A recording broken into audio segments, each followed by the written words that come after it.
Welcome to Zen Sleep Sanctuary.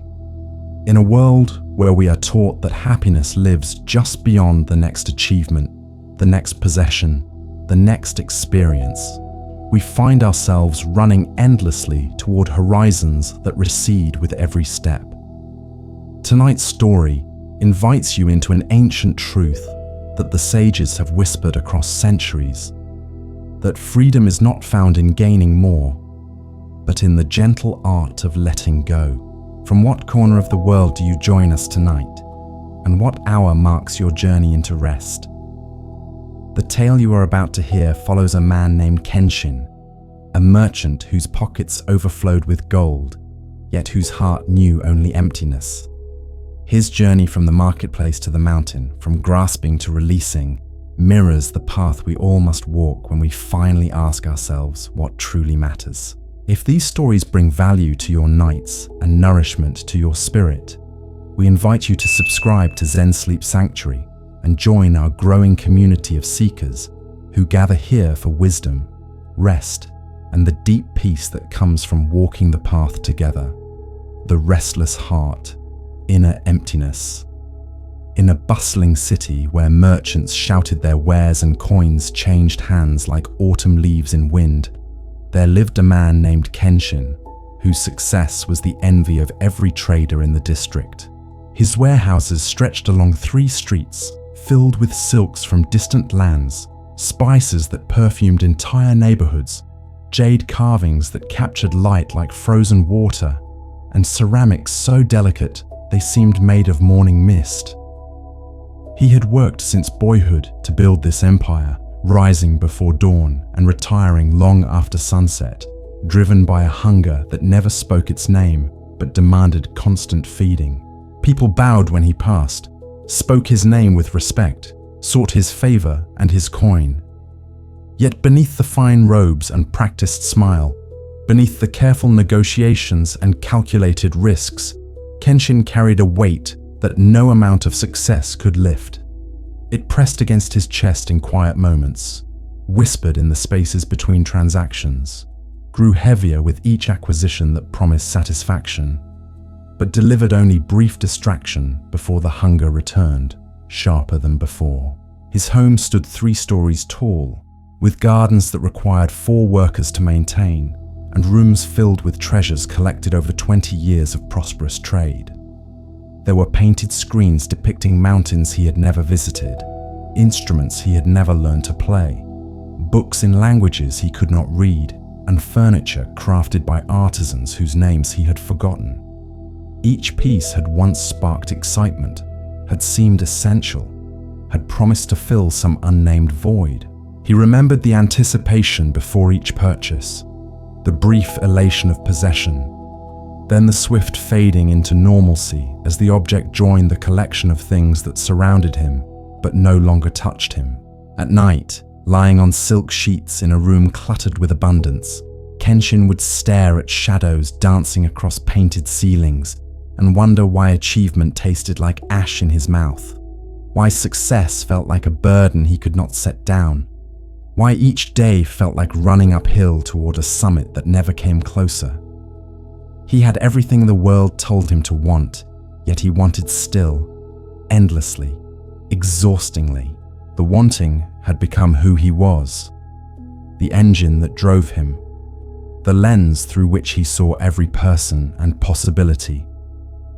When he looked at a sunset, he thought of how to capture it, possess it, display it. When he met people, his mind calculated their usefulness, their connections, what they might provide. Even rest had become something to achieve, relaxation another item on an endless list of things to acquire and master.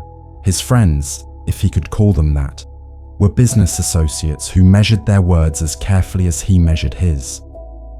His family saw him rarely, and when they did, they encountered a man whose mind was always elsewhere, chasing the next opportunity, plotting the next expansion, unable to simply be present in the moment, because the moment was never enough. One evening, after closing a deal that would have once filled him with triumph, Kenshin sat alone in his study, surrounded by ledgers documenting his wealth. The numbers were impressive, undeniable proof of success by every measure society offered. Yet as he traced the columns with his finger, adding sums that grew larger each season, he felt nothing but a hollow ache that seemed to expand in proportion to his prosperity. He thought of his father, a simple craftsman who had died with little money, but somehow had seemed more content than Kenshin had ever felt. He remembered childhood moments of pure joy over simple things, a sweet cake, a kite flying, his mother's songs, pleasures that had required nothing but presence and an open heart. When had he lost that capacity? When had enough stopped being enough? When had the pursuit of more become the only song he knew how to sing? That night, unable to sleep despite his exhausted body, Kenshin made a decision that surprised even himself. He would seek answers beyond the marketplace, beyond the world of acquisition and exchange.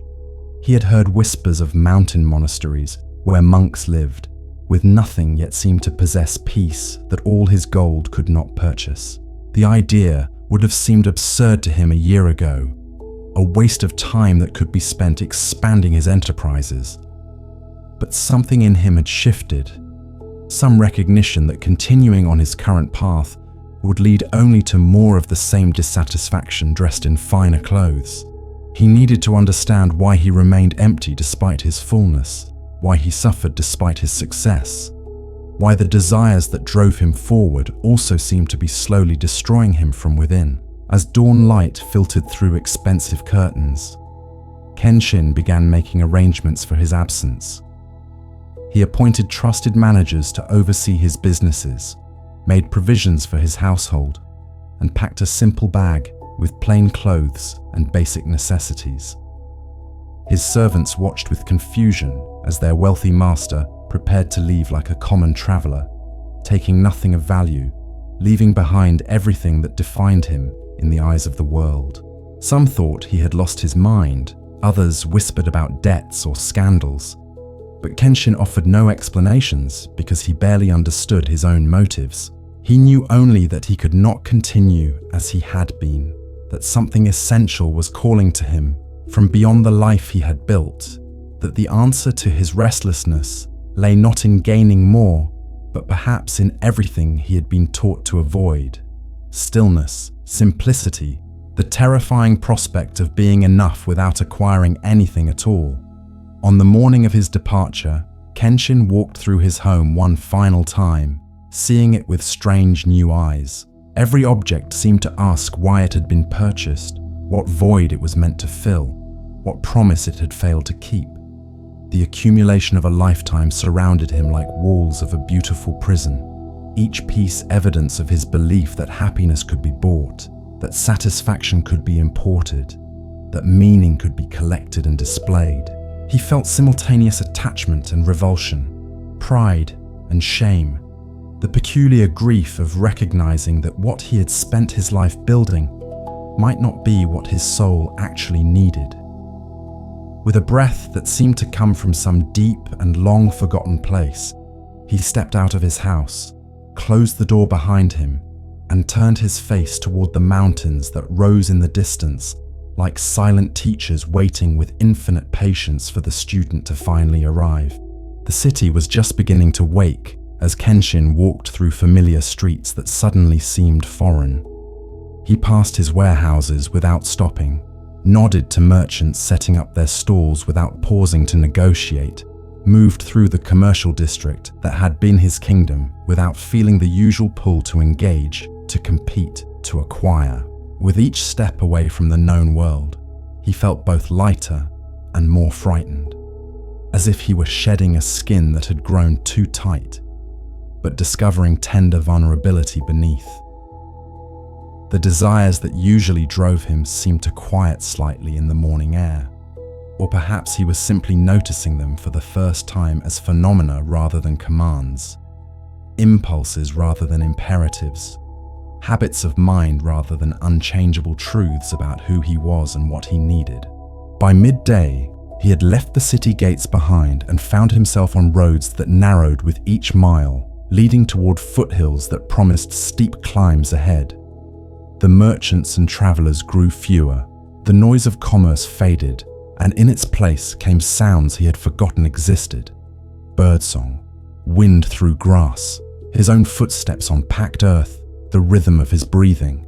These simple sensations, unmediated by transaction or utility, touched something in him that had been buried beneath years of striving.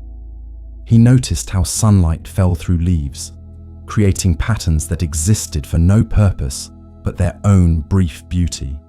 He observed wildflowers growing beside the path, offering their colors to no audience, requiring no admiration to justify their blooming. Everything simply was, without needing to be more, without grasping for attention or validation. And in their presence, he felt the first whisper of a possibility he had never considered, that perhaps existence itself, without achievement or acquisition, might be enough. As afternoon stretched toward evening, Kenshin's legs began to ache in ways his comfortable city life had never demanded. His fine boots, chosen for appearance rather than function, raised blisters that stung with each step. Hunger gnawed at him, different from the vague discontent he usually felt. This was specific, immediate, a body asking clearly for what it needed. He had packed some rice cakes and dried fruit, simple food that suddenly tasted more satisfying than elaborate banquets he could barely remember enjoying. Eating beside the road, drinking from a stream whose water was cold and pure, he experienced gratitude he had never felt when servants brought him delicacies on painted plates. There was something clarifying about actual need met with simple provision, something honest that his life of excess had obscured. The distinction between want and need, usually so blurred in his mind, began to reveal itself in the ache of his muscles and the relief of rest, in the plainness of food that nourished rather than impressed. The mountain path. Journey inward. As the sun descended toward distant peaks, painting the sky in shades of amber and rose, Kenshin found himself entering territory that felt removed from the human world he knew. The path had become steeper, winding upward through forests of pine and cedar whose age seemed to dwarf his brief human concerns. Massive trunks rose like pillars in a temple, not built by hands, their canopy filtering light into green twilight even in afternoon. The air changed here, cooler and thinner, carrying scents of moss and earth and something else he could not name. Perhaps simply the smell of wilderness, untouched by commerce or human shaping. His breathing grew labored with the climb, each step requiring effort that forced his attention into the present moment. There was no space here for the usual churning of his mind, the planning and scheming and calculating that normally filled every waking hour. The mountain demanded presence, and he had no choice but to give it. Mist began to gather as elevation increased, drifting between trees like wandering spirits, obscuring then revealing the path ahead. Kenshin found himself walking through clouds that settled on his skin in tiny droplets, dampening his clothes and hair, erasing the boundary between himself and the environment. Visibility shrank to mere feet in places, and he had to trust that the path would continue, that each step forward would find solid ground. This not knowing, this inability to see what lay ahead or control what would come, stirred anxiety in him that was different from his usual worries about business deals or market fluctuations. This was more primal, the uncertainty of a creature in unfamiliar territory, stripped of the illusions of control that civilization provides. Yet there was something strangely liberating in it too, a relief in surrendering to circumstances beyond his influence, in simply placing one foot before the other without needing to manage outcomes he could not see. The sounds of the forest at dusk filled the spaces around him. The call of birds settling for night, the whisper of wind through branches, the occasional crack of wood or rustle in undergrowth that quickened his pulse, until he reminded himself that fear of shadows served no purpose. A stream accompanied the path for a while, its voice a constant murmur that seemed to speak in a language older than words, telling stories of stone worn smooth and water forever moving toward lower ground, seeking not through force, but through patient persistence. Kenshin paused beside it, watching how it flowed around obstacles without struggle, how it adapted its shape to whatever contained it, while never losing its essential nature. There was a teaching in this, he sensed, though he could not yet name what it was trying to tell him about his own life, his own struggles against the shape of things as they were. As darkness approached, bringing with it a chill that his city clothes could not adequately ward off, Kenshin began to wonder if he had made a foolish mistake. Perhaps there was no monastery. Perhaps he had misunderstood the directions. Perhaps he would spend the night cold and lost on this mountain that cared nothing for his comfort or survival. The fear was real and immediate, stripped of the abstract quality his usual worries carried. This was not anxiety about future possibilities, but present circumstance demanding response. He could turn back, retrace his steps to the familiar world, return to his comfortable home and pretend this adventure had never happened. The pull to do so was strong, the temptation to give up this uncomfortable seeking and return to known suffering rather than face unknown challenges. But something kept him moving forward, some stubbornness, or perhaps some deeper knowing that he had already come too far to turn back, that the only way out was through.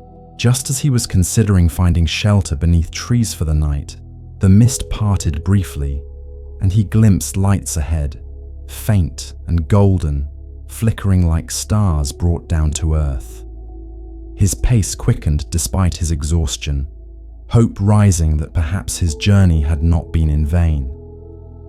The path rounded a stand of ancient pines and suddenly opened into a clearing where a monastery sat as if it had grown from the mountain itself. Stone buildings with curved tile roofs clustered around a central courtyard, their architecture simple and elegant, adorned with nothing unnecessary. Lanterns hung at intervals, their warm glow creating circles of light in the gathering darkness. Gardens of raked gravel and carefully placed stones stretched between buildings, patterns that suggested order without rigidity, intention without force. Everything about the place spoke of careful attention, mindful presence, a way of being that honored function over ornament, essence over appearance. Kenshin approached slowly, suddenly aware of how out of place he must appear. A merchant dressed in travel-worn finery, seeking entrance to a place of renunciation. What right did he have to knock on these doors, to interrupt whatever peace these monks had cultivated? His old identity as a man of importance, someone whose name opened doors and commanded respect, meant nothing here. He was simply a traveler, tired and uncertain, carrying nothing of value except questions he barely knew how to voice. The humility of this recognition settled over him like the mist, uncomfortable but somehow necessary. For perhaps the first time in decades, he stood at a threshold without knowing what to say, without a strategy or angle, without anything to offer except his confusion and his genuine need for something he could not buy or bargain for. Before he could decide whether to announce himself or retreat, a figure emerged from one of the buildings, an elderly monk in simple robes carrying a lantern. The monk showed no surprise at finding a stranger standing in the twilight, as if visitors appearing out of mountain mist were the most natural thing in the world. His face was weathered and kind, his movements economical and graceful, and when he gestured for Kenshin to follow, there was such natural authority in the invitation that it never occurred to Kenshin to refuse. They walked in silence across the courtyard, their footsteps crunching softly on gravel that had been raked into patterns suggesting waves on water. Kenshin wanted to explain himself, to justify his presence, to establish his credentials. but something in the monk's serene silence suggested that words were unnecessary, that his presence alone told whatever story needed telling. They entered a modest building where warmth from a central hearth pushed back the night's chill. Several monks sat in meditation or quiet conversation, and they looked up briefly at the newcomer before returning to their activities without comment or judgment. The elderly monk indicated a cushion near the fire, brought tea and simple food without asking if Kenshin was hungry, and sat across from him with the patient stillness of someone who had nowhere else to be and nothing more important to do than share this moment. Kenshin sipped the tea, which was plain and hot, and somehow more satisfying than the finest blends he kept in his study at home. The silence between them was not awkward, but spacious, an openness that invited presence without demanding performance.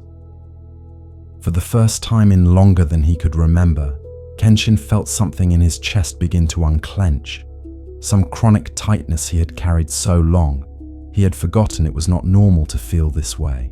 After a time, the monk spoke, his voice low and gentle.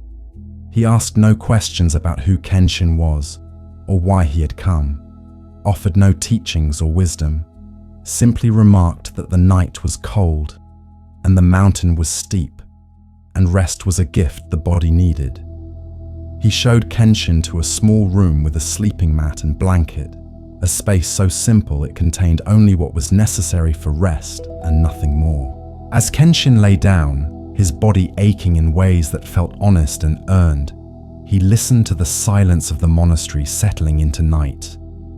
There were no sounds of commerce, no negotiations echoing in his mind, no mental calculations of profit and loss.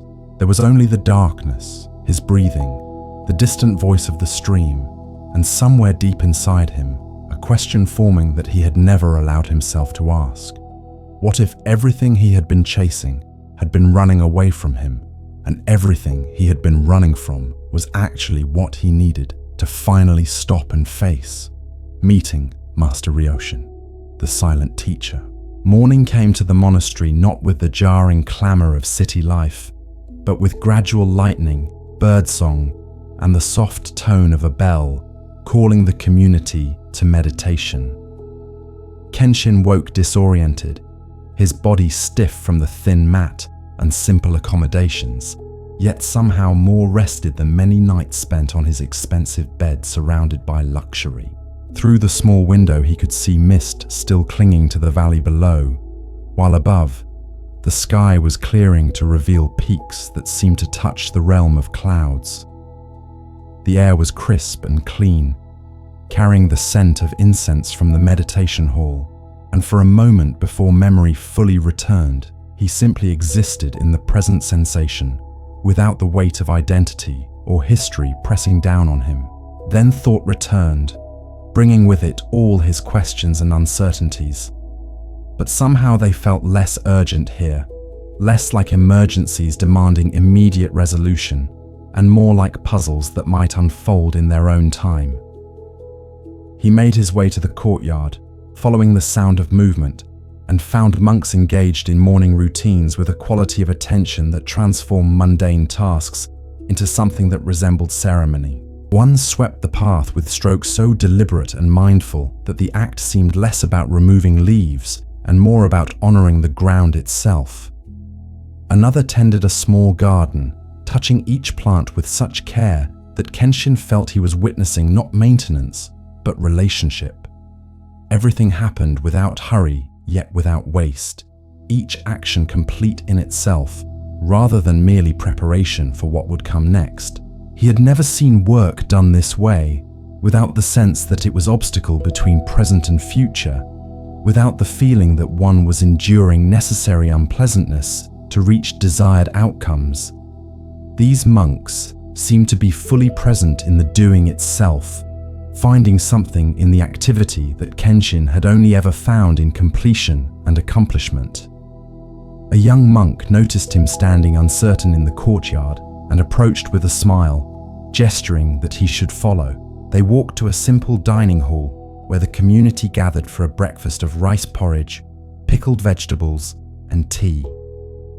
The meal was eaten in silence, but it was a silence full of presence rather than empty of connection.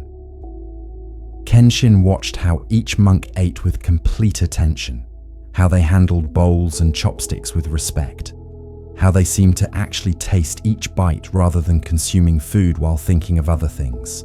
He tried to emulate this, bringing his awareness to the simple act of eating, noticing flavors and textures he usually rushed past in his hurry to finish and move on to next tasks. The porridge was plain but nourishing, the tea was bitter and warm, and in the simplicity there was a satisfaction that his elaborate meals had rarely provided. Perhaps, he thought, he had never really tasted anything before, had never been present enough to receive what was actually being offered. After the meal, the young monk whose name was Kaito indicated that Kenshin should come with him. They walked to a garden where an elderly man sat on a low bench, his presence so still and centered that he seemed almost part of the landscape itself, like a tree or stone that had taken human form. This, Kaito whispered, was Master Ryoshin, the teacher who had guided the monastery for more than 40 years. Kenshin felt suddenly nervous, aware that he was about to meet the reason he had come here, yet uncertain what he hoped to find or what he should say. All his skills of negotiation and persuasion seemed useless here, like bringing coins to trade with the wind. He approached slowly, and when Ryoshin looked up, Kenshin found himself meeting eyes that seemed to see not just his face, but something deeper, as if the master could perceive the shape of his soul, the contours of his confusion, the depth of his seeking. Ryoshin's face was deeply lined, each wrinkle a map of decades spent in contemplation and practice. Yet his expression held no severity or judgment, only a vast compassion mixed with something that might have been amusement, as if he found the human predicament both heartbreaking and gently absurd. He gestured for Kenshin to sit, and when Kenshin lowered himself to a cushion across from the master, he felt like a student before a teacher, though no words had yet been spoken to establish this relationship. The silence stretched between them, and Kenshin struggled with the urge to fill it, to explain himself, to present his credentials, and make his case for why he deserved the master's time and teaching. But something in Ryoshin's steady gaze suggested that all such explanations would be unnecessary, that he already knew everything that needed knowing about why Kenshin had climbed the mountain and what he sought in this place. Finally, when the silence had stretched so long that Kenshin's discomfort dissolved into something closer to acceptance, Ryoshin spoke. His voice was soft but clear, like water running over stones, each word chosen with care and offered without haste. He asked simply what had brought Kenshin to the monastery, and in the asking there was no demand for impressive answers or eloquent explanation, just a genuine question waiting for genuine response. Kenshin found himself speaking more honestly than he had perhaps ever spoken, words tumbling out about his success that felt like failure, his wealth that had left him impoverished, his endless achieving that had never brought him to any destination worth reaching. He spoke about the weight of wanting, the exhaustion of never being satisfied, the growing recognition that everything he had built had somehow been built in the wrong direction, addressing questions he had never consciously chosen to ask. Ryoshin listened with complete attention, his gaze never wavering, his presence so fully given to the act of listening that Kenshin felt truly heard perhaps for the first time in his life. When he finally fell silent, emptied of words and explanations, the master sat quietly for a long moment before responding. What he said was not what Kenshin expected, not advice or instruction or wisdom dispensed like medicine. Instead, Ryoshin observed gently that Kenshin had climbed the mountain seeking something. But had he considered that the very seeking might be the same pattern that had created his suffering? That perhaps he had come to the monastery hoping to acquire peace, the way he had acquired everything else as another possession to add to his collection, another achievement to mark off his list. The words landed in Kenshin's chest like stones dropping into still water, sending ripples through assumptions he had never questioned.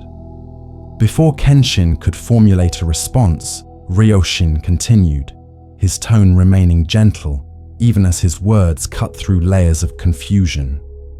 He spoke of how the mind creates endless desires, each one promising that its fulfillment will finally bring satisfaction. Yet each fulfillment simply reveals the next desire waiting behind it, like doors in an endless hallway. He asked whether Kenshin had noticed that the intensity of his wanting never decreased with satisfaction, that the successful merchant wanted just as desperately as the struggling one, perhaps more so because success proved that wanting could be fulfilled, encouraging the cycle to continue. The teaching was not delivered as lecture, but as observation. Questions posed to direct Kenshin's attention toward his own experience rather than abstract concepts. What did Kenshin actually feel when he obtained something he desired? What happened to that feeling over time? What arose in its place? How much of his life had been spent in anticipation or memory rather than presence? These questions opened caverns in Kenshin's understanding, revealing spaces he had never examined. He realized he could barely remember the actual experience of obtaining most things he owned, that the acquisition had been so focused on future satisfaction that the present moment of receiving had been almost invisible, already dissolved into planning for the next want. He saw how even his relationships had been colored by this pattern, how he had wanted people to be certain ways, had been disappointed when they were not, had tried to acquire their affection or admiration as he had acquired objects. The recognition was painful, like light entering a wound, but there was also relief in it, the relief of diagnosis, of having something named that had been operating in darkness. He looked at Ryoshin and asked the question that seemed to pulse at the center of everything. If wanting was the problem, how did one stop wanting? How did one simply turn off the engine that had been driving the vehicle of self for so long? Ryoshin's expression softened further, if that was possible, and something like warmth flickered in his eyes. He said that this was the question every seeker eventually reached, and in the asking of it, something important had already shifted. But he would not answer it directly, would not hand over a solution like a product purchased from a merchant. Instead, he invited Kenshin to stay at the monastery, not as a visitor seeking teaching, but as a participant in the daily life of the community.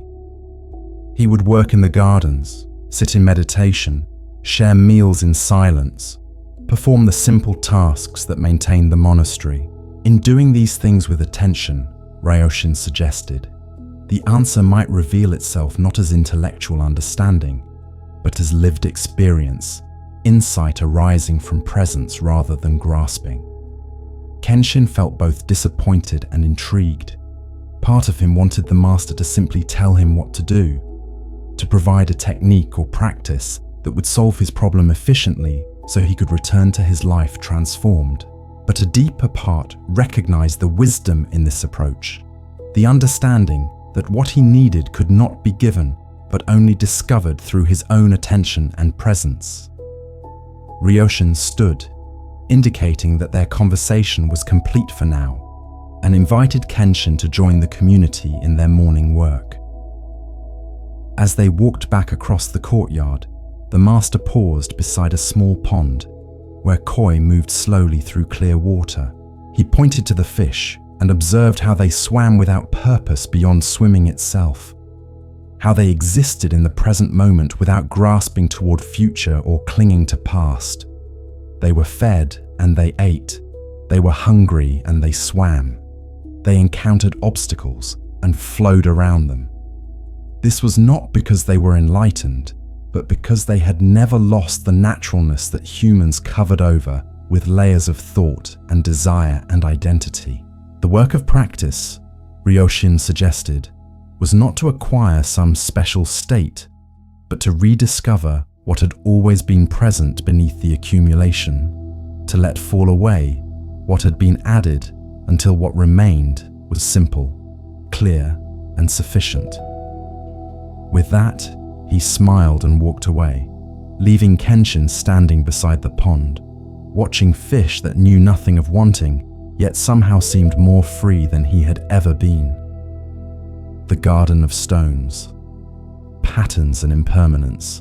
Kenshin's first task at the monastery was to tend the Zen garden that stretched between the meditation hall and the sleeping quarters, a rectangular expanse of carefully raked gravel, punctuated by stones of various sizes, arranged in patterns that seemed both random and intentional. Kaito showed him how to hold the wooden rake, how to draw it through the gravel in smooth arcs that suggested ripples on water, how to work around the stones without disturbing their placement, creating lines that flowed and curved in ways that brought order without rigidity. The work seemed simple enough, merely dragging a rake through gravel, yet Kenshin quickly discovered layers of difficulty he had not anticipated. His grip was too tight, his movements too forceful, his mind too focused on completing the task rather than being present in the doing of it. The lines he created were uneven, his pattern lacked the flowing grace of what Kaito demonstrated, and frustration began to rise in him like heat in a closed room. He spent the entire morning working on the garden, and by the time the bell rang for the midday meal, his back ached and his hands were blistered despite the seemingly gentle nature of the work. Yet when he looked at what he had accomplished, comparing it to the elegant patterns the monks created effortlessly, he felt only dissatisfaction. His lines were crooked in places, the spacing irregular, the overall effect somehow lacking the tranquility that the garden was meant to embody. This small failure touched something deeper in him, a familiar pattern of measuring himself against an ideal and finding himself wanting, of being unable to accept his efforts as sufficient unless they met some standard of perfection he had internalized without ever questioning. Even here, even in something as simple as raking gravel, his old habits of judgment and evaluation followed him like shadows, preventing him from simply doing the work without attaching his worth to the outcome. The next morning, he returned to the garden, determined to do better, to master the technique and create patterns worthy of the monastery. He worked with intense concentration, trying to remember exactly how Kaito had moved, attempting to replicate the grace and flow he had witnessed. Yet the more he tried to control the outcome, the more his efforts seemed to work against themselves. His shoulders tensed with the effort of perfection, his movements became stilted and awkward, and the patterns he created seemed even worse than the day before. He was so absorbed in his frustration that he did not notice Master Ryoshin standing at the edge of the garden, watching with that patient stillness that seemed to be the master's natural state. When Kenshin finally looked up and saw him there, he felt embarrassed, caught in his struggle like a child throwing a tantrum over a broken toy. Ryoshin approached slowly and stood beside Kenshin, looking down at the raked patterns without comment or criticism. After a long silence, he asked simply what Kenshin saw when he looked at the garden. Kenshin wanted to say he saw his inadequacy, his failure to perform even this simple task correctly, but something in the question suggested a different kind of seeing was being requested. He looked again, trying to see beyond his judgments, and noticed for the first time that morning how sunlight fell across the raked gravel, creating subtle shadows in the furrows that gave depth and texture to the flat surface. He noticed how the stones seemed to anchor the space, providing stillness around which the patterns flowed. He noticed that even his imperfect lines had a certain quality, that they were not ugly, but simply different from the ideal he held in his mind.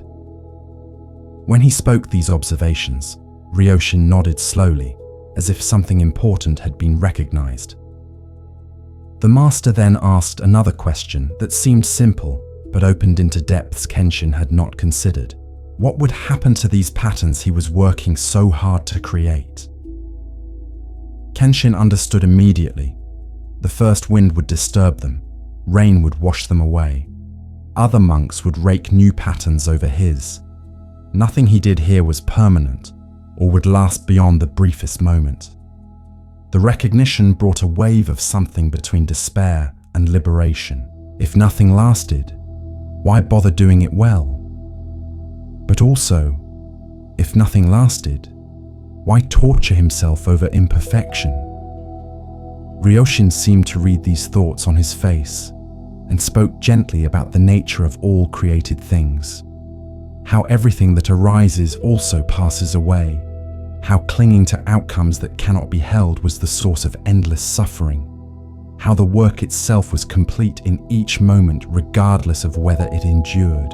He gestured to the garden and observed that they raked it fresh each morning, not because yesterday's pattern was wrong, but because change was the nature of things, and working with change rather than against it was the beginning of wisdom.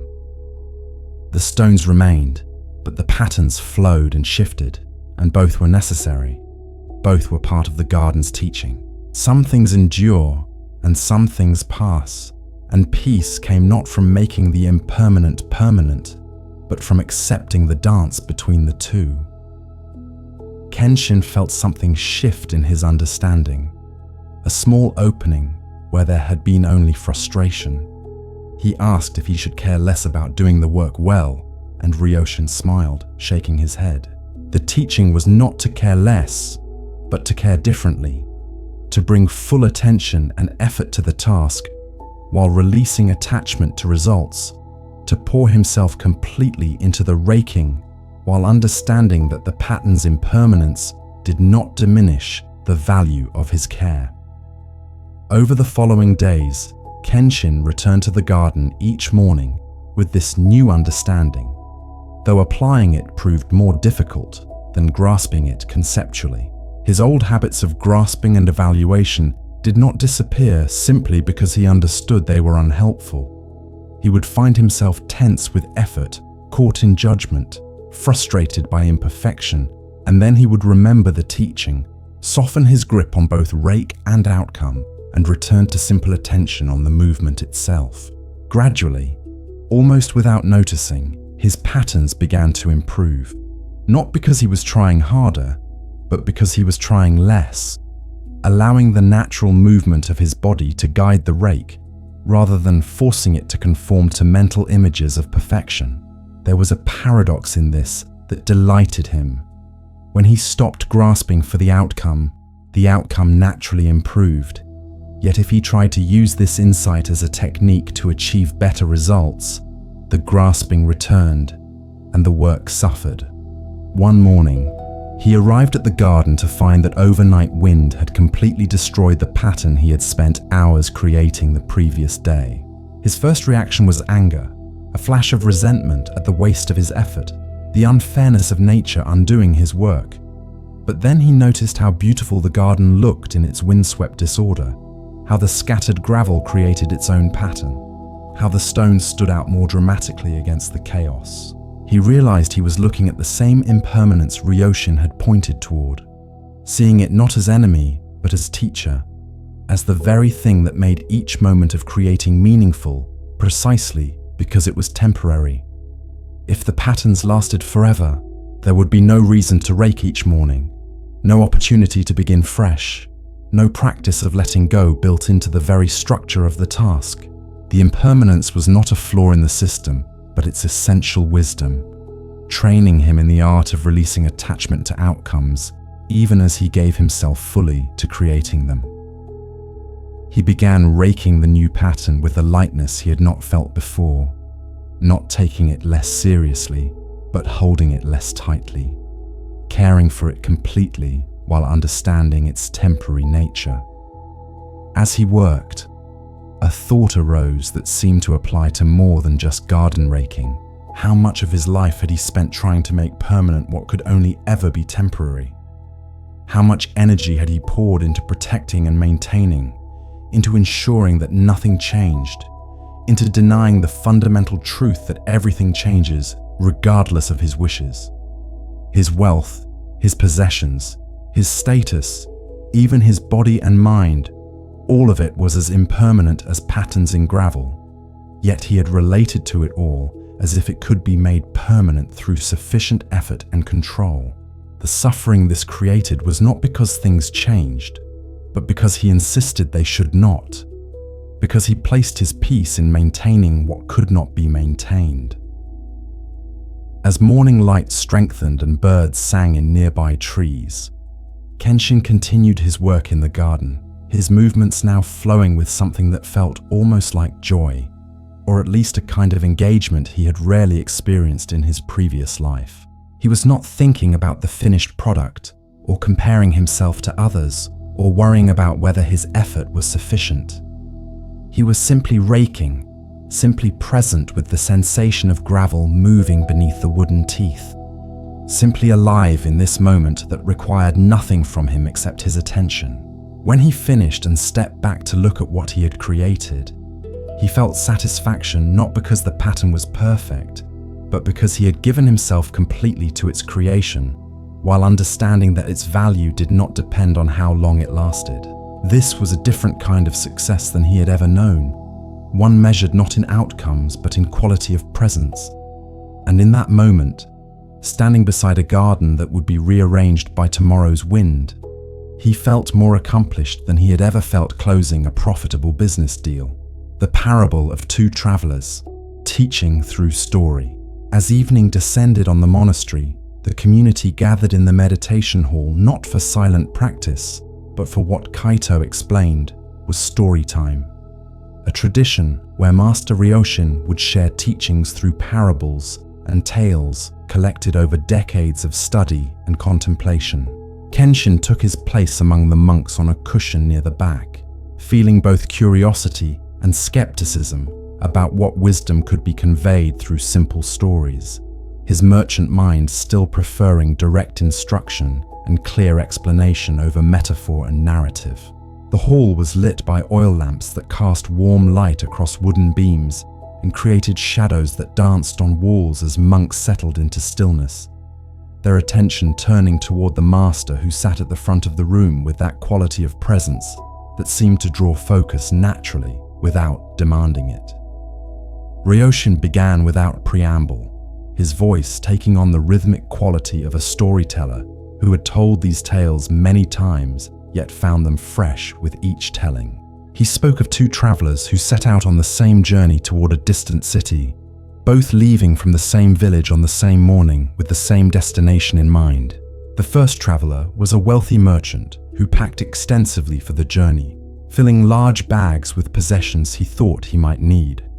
Extra clothes for every weather, tools for every possible task, food and water far beyond what the journey required, books and instruments for entertainment, gifts and goods for trading, maps and guides and documents proving his status and credentials.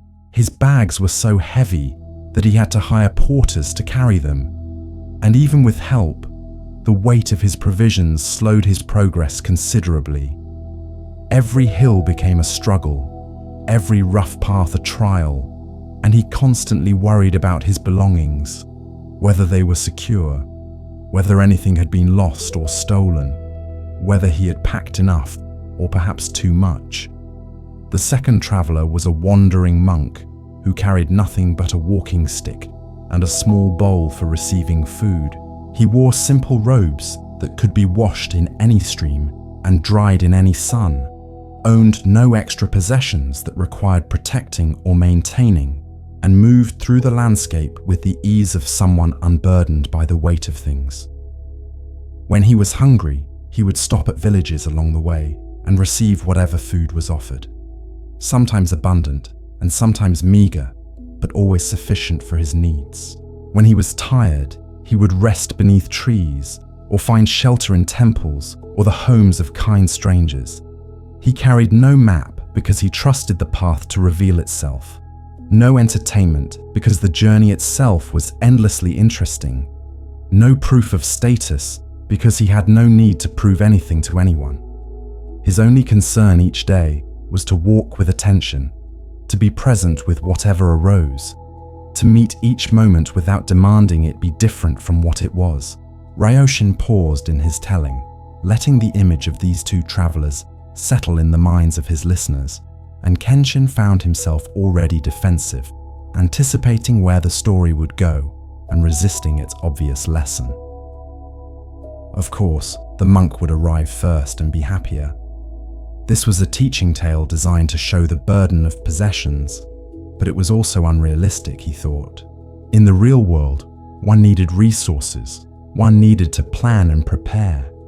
One could not simply wander with nothing and expect to survive. The very safety of this monastery where they sat depended on structures and possessions, on buildings that required maintenance and food that required cultivation. Yet even as these objections formed, part of him wondered if he was missing something, if his resistance itself was revealing something about the attachments he still clung to, without recognizing them as optional rather than necessary. The master continued, describing how the wealthy merchant's journey became increasingly difficult as days passed. The weight of his possessions exhausted him. The hired porters grumbled and required constant management. Bandits were attracted by obvious wealth and had to be guarded against. Villagers charged him high prices because his fine clothes and extensive luggage marked him as someone who could afford to pay. He could not enjoy the scenery because he was always worrying about his things, could not rest fully because he had to maintain vigilance over his belongings, could not connect authentically with people he met because every interaction was filtered through concern about being cheated or taken advantage of. The possessions he had brought to make the journey easier had instead made it harder, transforming what could have been a pleasant walk into an exhausting ordeal. Yet he could not see this, could not recognize that he was suffering under the weight of his own preparations, because he believed his possessions were protecting him, making him secure, ensuring his comfort and safety. The wandering monk, meanwhile, moved through the landscape with lightness and ease that allowed him to notice beauty the merchant never saw. He observed wildflowers blooming beside the path, watched birds building nests in trees, felt the quality of different soils beneath his feet, noticed how light changed throughout the day, and how shadows told stories about the shape of the land. When he encountered difficulties, steep hills or rough weather or unwelcoming villages, he met them with equanimity, understanding that pleasant and unpleasant were both part of the journey, neither to be clung to nor rejected. People he met responded to his simplicity with kindness, offering food and shelter not because they expected payment, but because his presence reminded them of something they valued, some quality of openness and presence that was rare in their world. He learned songs from farmers, heard stories from elders, played with children in village squares, and each encounter enriched his journey in ways that could not be purchased or planned for. As Ryoshin described the monk's journey, Kenshin felt something softening in his resistance, some recognition that perhaps there was wisdom here beyond simplistic rejection of material goods. The story was not really about possessions themselves, but about relationship to possessions, not about having things but about being had by them, being weighed down by them, being unable to enjoy the journey because of constant concern for protecting and maintaining and organizing. He thought about his own life, his warehouses full of goods, his home stuffed with treasures, and recognized how much energy he spent not enjoying these things, but worrying about them, maintaining them, protecting them from loss or damage. Had any of it actually made his journey through life easier? Or had it, like the merchant's heavy bags, transformed what could have been an interesting adventure into an exhausting struggle to carry and protect what he had accumulated? The tale continued, with both travelers eventually reaching their destination, but arriving in vastly different states. The wealthy merchant stumbled into the city exhausted and depleted, Having spent all his energy managing his possessions and protecting his wealth, arriving physically intact but spiritually diminished by the ordeal. He immediately began seeking comfortable lodging and familiar luxuries to recover from his difficult journey. But the rest brought no real relief, because he had learned nothing except perhaps that travel was hard and should be avoided when possible. The wandering monk arrived at the same city refreshed and enlivened by the journey, carrying stories and songs and connections he had made along the way, having experienced the path as a series of moments to be fully inhabited rather than obstacles to be overcome. He carried no bags to set down, owned nothing that needed storing, and was ready to continue onward whenever the next journey called, because he had never been burdened by the weight of accumulation. Ryoshin fell silent, letting the story settle, and in the quiet that followed, Kenshin felt the teaching working in him despite his initial resistance. He understood intellectually that he was like the wealthy merchant, that his life was weighed down by the very things he thought provided security and happiness. Yet understanding it intellectually was different from knowing it in the way that changed behavior. He wanted to ask how one transitioned from being the merchant to being the monk, what practical steps were involved, what technique could be applied. But before he could formulate his question, Ryoshin spoke again, addressing what seemed to be the unspoken questions hanging in the room. He explained that the parable was not instruction to abandon all possessions and wander homeless, though some chose that path. Rather, it was invitation to examine relationship with things, to notice how much energy went into accumulation and protection, to question whether possessions served life or whether life had become servitude to possessions. The master suggested that each person listening might ask themselves what they were carrying that no longer served them, what weight they bore out of habit rather than necessity, what they clung to not because it brought joy, but because letting go felt too frightening to contemplate. These bags could be literal possessions, or they could be grudges, identities, expectations, beliefs about how life should be that prevented appreciation of how life actually was. The teaching of the two travelers applied to all of it. The invitation to travel lighter, not by force or discipline, but by recognizing what was truly needed versus what was carried out of fear or habit, or the belief that more was always better. With that, Ryoshin bowed slightly to indicate the teaching was complete, and the monks began to disperse to evening tasks, their movements quiet and mindful as they transitioned from story time back into ordinary activity. Kenshin remained seated after others had left, his mind churning with the tale and its implications. He felt defensive and challenged, seen in ways that made him uncomfortable, yet also strangely grateful for the discomfort, because it meant something real was being touched. Some truth he'd been avoiding was being brought into light. He thought about his warehouses and wondered what it would mean to let them go, not necessarily to literally abandon his business, but to hold it differently, to stop identifying his worth with his wealth, to engage in commerce without being consumed by it. The prospect terrified him because so much of who he thought he was depended on what he had accumulated. Without his possessions and status, who was he? Without his drive to acquire and achieve, what would motivate him? These questions had no easy answers, but their asking felt important, like the first step in a journey that would eventually lead somewhere he could not yet imagine but somehow needed to reach. The hungry ghost within, insatiable craving. The following morning, after meditation and breakfast, Master Ryoshin invited Kenshin to walk with him in the forested area beyond the monastery grounds. They moved in companionable silence along a narrow path that wound between ancient trees, their footsteps soft on ground covered with pine needles and moss.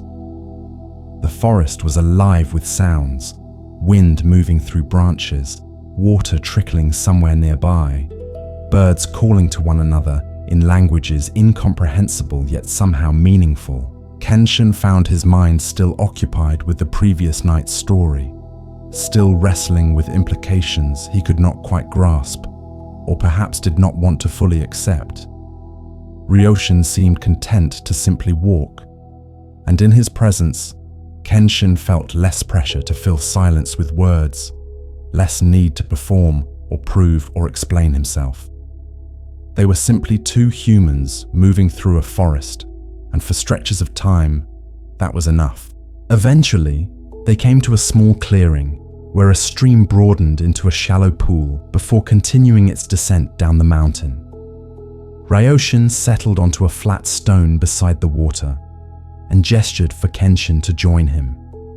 They sat watching the stream for a time, observing how water moved constantly yet remained essentially unchanged, how it flowed around obstacles without struggle, how it was always going somewhere yet seemed perfectly content to be exactly where it was in each moment. After a while, Ryoshin began speaking, his voice blending with the sound of moving water, telling Kenshin about the hungry ghosts that appeared in Buddhist teachings, beings trapped in realm of perpetual craving and dissatisfaction. These ghosts were described as having enormous bellies and tiny mouths, forever hungry yet unable to satisfy that hunger, consuming endlessly without ever feeling full, driven by wants that could not be met no matter how much they obtained. The description struck Kenshin with uncomfortable recognition, a mirror held up to his own existence that he could not look away from. He had lived as a hungry ghost, he realized, his appetite for more never satisfied by what he already had. His mouth too small to take in the abundance that surrounded him because he was always looking past it toward the next thing, the next acquisition, the next achievement that promised but never delivered lasting satisfaction. Ryoshin seemed to sense this recognition and continued gently, explaining that the hungry ghost realm was not a literal place one went after death, but a psychological state one could inhabit while alive. A way of being in the world that transformed every experience into fuel for craving rather than opportunity for satisfaction. One could be surrounded by wealth and beauty and love, yet experience only lack, only the gap between what was and what was wanted, living in future possibilities rather than present reality. Kenshin asked what created this state, what caused someone to become a hungry ghost, and Ryoshin's answer was both simple and profound. He spoke about the fundamental confusion between wanting and needing, between desire as natural arising and desire as identity, between preference and demand. A body needed food and water and shelter. These were straightforward requirements for survival. But beyond basic needs, most human wanting was not about survival, but about something else. The attempt to fill an internal emptiness with external things, to solve an existential dissatisfaction through acquisition and achievement, to use possessions and accomplishments as proof of worth or as distraction from uncomfortable truths about impermanence and lack of control. This strategy could never work because the emptiness it addressed was not lack of things, but lack of understanding, not absence of possessions, but absence of presence. Not too little accumulation, but too little acceptance of what already was. The teaching landed in Kenshin with weight that made his chest tight, recognizing how precisely it described his entire adult life. He had been trying to fill an unnamed emptiness with named things, believing that the next success or acquisition would finally bring the peace he sought, only to discover again and again that satisfaction was temporary and hunger returned stronger than before. He asked Ryoshin if this meant all desire was problematic, if the teaching was that one should want nothing, and the master smiled and shook his head. The issue was not desire itself but relationship to desire, not wanting but believing that happiness depended on getting what was wanted, not preference but demand that reality conform to preference or else suffering would be justified and unavoidable. A person could prefer warm weather over cold, could work toward goals and enjoy achieving them, could have ambitions and pursue them, all without falling into hungry ghost realm. The difference lay in the quality of attachment, the degree of identification, the ability to hold preferences lightly rather than as absolute requirements for well-being. Ryoshin picked up a fallen leaf and held it in his palm, using it as prop for his teaching. He explained that desire arises naturally in the mind, the way this leaf fell naturally from its tree. It was part of the process of being alive, neither good nor bad in itself. The suffering came not from desires arising, but from what happened next. Either grasping at pleasant desires, trying to make them permanent and building identity around their fulfillment, or pushing away unpleasant desires, trying to pretend they did not exist and creating shame around their presence. Both grasping and pushing away were forms of relationship that gave desires more power than they inherently possessed, transforming them from passing mental events into driving forces that controlled behavior and dictated emotional states. What if, Ryoshin suggested, one could simply observe desires arising and passing like leaves falling from trees, acknowledging their presence without needing to either fulfill or suppress them? This suggestion seemed impossible to Kenshin, almost absurd. How could one observe a desire without acting on it? Was that not suppression? Was that not the kind of denial that led to the very problems Ryoshin was describing? The master seemed to anticipate this objection and clarified patiently that observation was different from suppression, that noticing a desire without immediately acting on it created space for wisdom to arise, for the ability to discern whether action would truly serve well-being or merely perpetuate patterns of grasping. Most people, he explained, moved so quickly from desire to action that they never paused to examine the quality of the want, never asked whether it arose from genuine need or from habit, never considered whether fulfillment would bring actual satisfaction or just brief relief before the next craving appeared. The practice was to introduce a gap, a pause, a moment of awareness between stimulus and response, and in that gap, to bring gentle curiosity rather than judgment to what was arising. Over the next hour beside the stream, Ryoshin guided Kenshin through a practice of noticing desires as they arose in real time.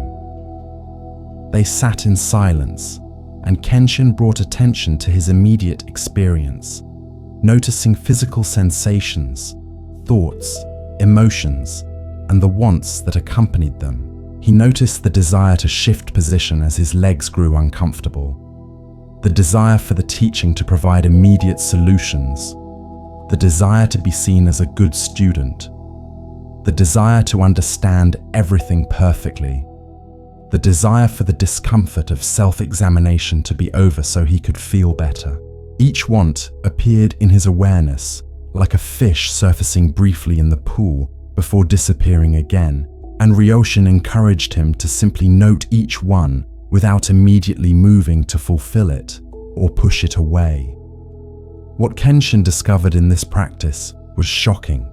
His mind was filled with constant wanting, an almost continuous stream of preferences and demands and aversions, most of which he had never consciously noticed because he was so accustomed to simply reacting to them automatically. Seeing this clearly was both distressing and liberating. Distressing because it revealed how little control he actually had over his mind, how driven he was by impulses he barely registered before obeying them, how the hungry ghost lived not outside him, but as the very structure of his habitual consciousness. But also liberating because awareness itself seemed to create some freedom, some space where he was not quite so compelled by every arising want, where he could notice a desire without being consumed by it. Ryoshin explained that this was the beginning of transformation, not through forcing change, but through seeing clearly what had previously been invisible, through bringing awareness to patterns that operated best in darkness and lost some of their power when exposed to the light of attention. The hungry ghost could not survive sustained observation. Its realm began to dissolve when one truly saw how suffering was created through one's own relationship to desire rather than through lack of desired objects.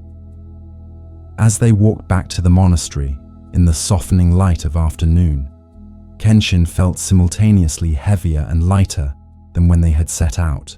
Heavier with the recognition of how much unnecessary suffering he had created through his patterns of grasping and identification with desire.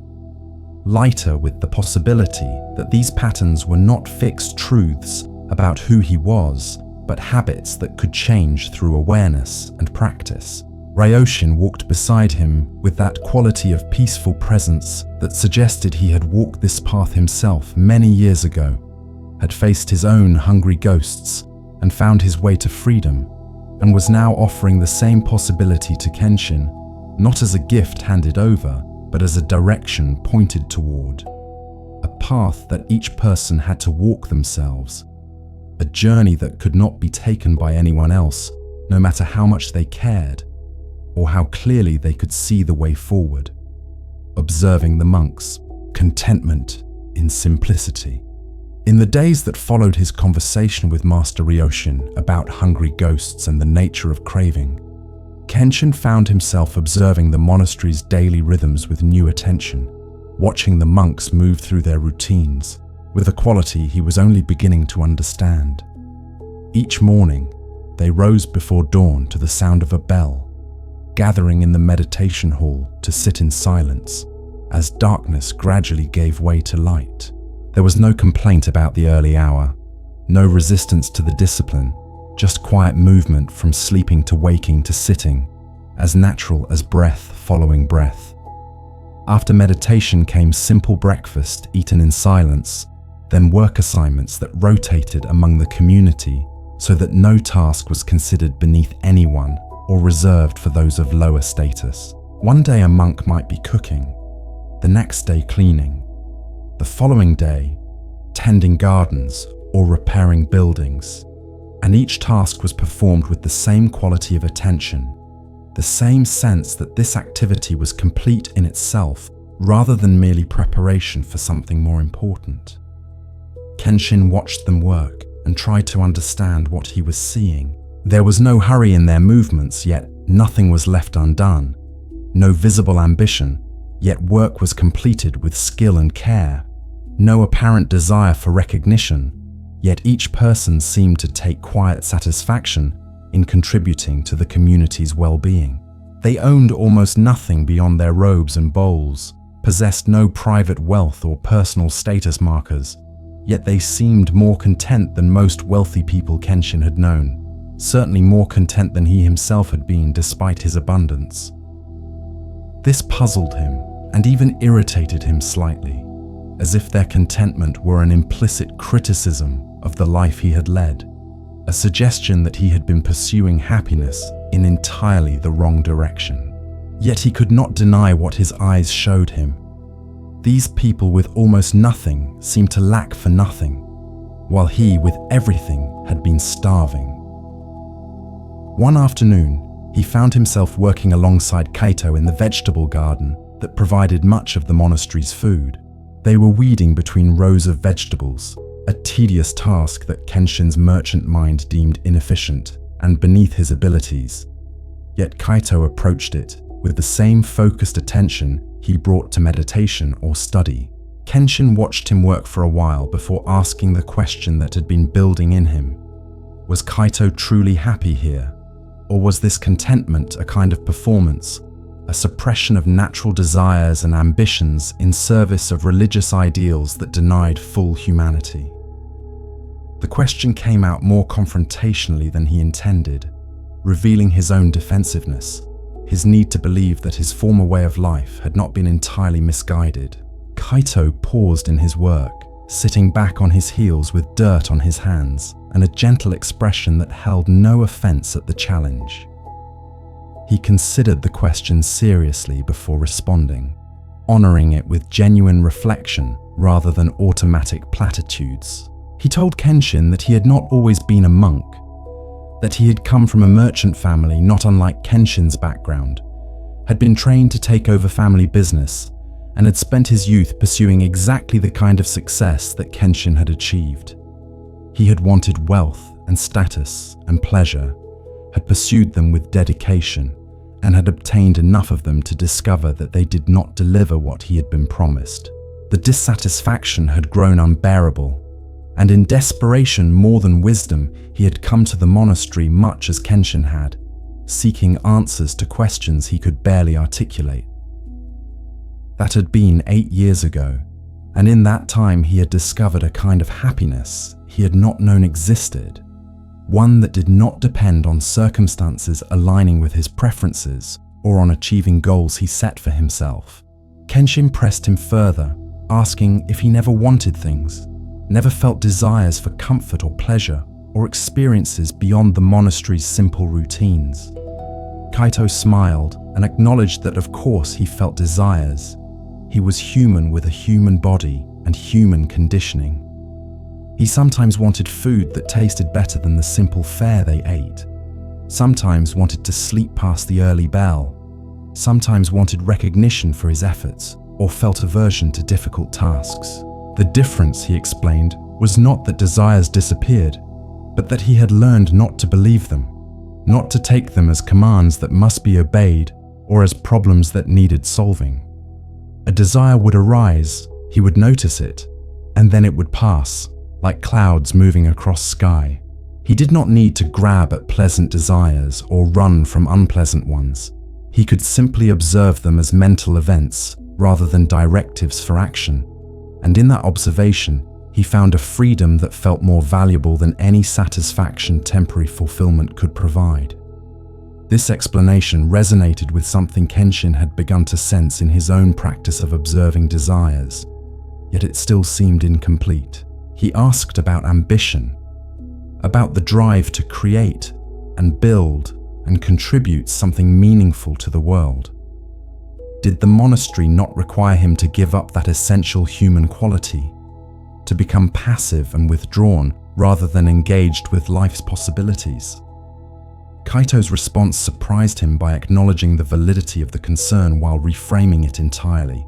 He explained that the monastery had not required him to give up engagement or contribution, only to examine the motivation behind them. When action arose from grasping, from ego's need to prove itself or secure its position, it carried a quality of desperation and ultimately produced suffering, even when successful. But when action arose from natural response to what was needed, from genuine care without attachment to personal credit, it had an entirely different quality, one that was both more effective and more sustainable because it was not depleting the actor in the process. He gave an example from his work in the gardens, explaining that he cared deeply about growing healthy food for the community, applied skill and attention to the task, felt satisfaction when plants thrived and concern when they struggled. But this care was different from how he had approached business ventures in his former life, where success or failure directly impacted his sense of self-worth, where he was identified with outcomes in ways that made him vulnerable to despair when things went wrong, and perhaps even more vulnerable to arrogance when things went well. Here in the garden, he could work wholeheartedly while understanding that much was beyond his control, that weather and insects and countless variables would influence results regardless of his efforts, that his worth as a person was not determined by the size of the harvest.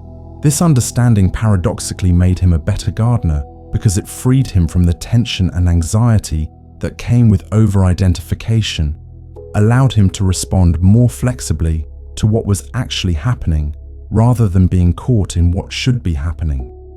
Kenshin found himself both attracted to and resistant to this teaching, able to see its wisdom intellectually while feeling that accepting it would require giving up something essential about himself. He had always been driven, ambitious, someone who set goals and pursued them relentlessly, and this quality had brought him success, even if it had not brought happiness. Could he really let go of that engine without losing the energy and direction that made him who he was? Kaito seemed to understand the question beneath the question, and spoke with compassion about his own struggle with the same concern.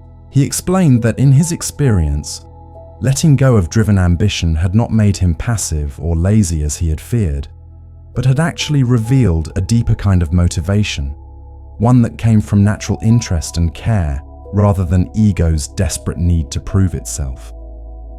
He found he had more energy now than in his previous life, not less, because he was not constantly depleting himself through the anxiety and tension that came with attachment to outcomes. They worked together in companionable silence for a while, and Kenshin noticed that the weeding he had thought tedious was actually quite satisfying when approached with full attention. There was something pleasant about the simple physical task, the connection to earth and plants, the visible progress as weeds were removed and vegetables could grow more freely. He realized he would have disdained this work in his former life, would have considered it beneath him or a waste of his valuable time. But that dismissal had prevented him from experiencing the genuine satisfaction available in simple activity fully inhabited. Perhaps, he thought, his whole life had been like that, rushing past actual experience in pursuit of imagined satisfaction, dismissing what was present in favor of what was absent, never really arriving anywhere because he was always oriented toward next destinations. The recognition brought a wave of something like grief for all the moments he had missed, all the experiences he had been too busy grasping at future to actually receive. As the afternoon wore on and their work section of the garden was completed, Kaito invited Kenshin to join him for tea before evening meditation. They walked to a small pavilion overlooking the valley below, where another monk was already heating water over a charcoal brazier. The tea ceremony that followed was simple but performed with complete attention. Each gesture economical and precise.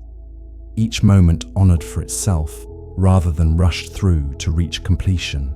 Kenshin received his bowl of tea and sipped slowly, actually tasting it rather than consuming it while thinking of other things.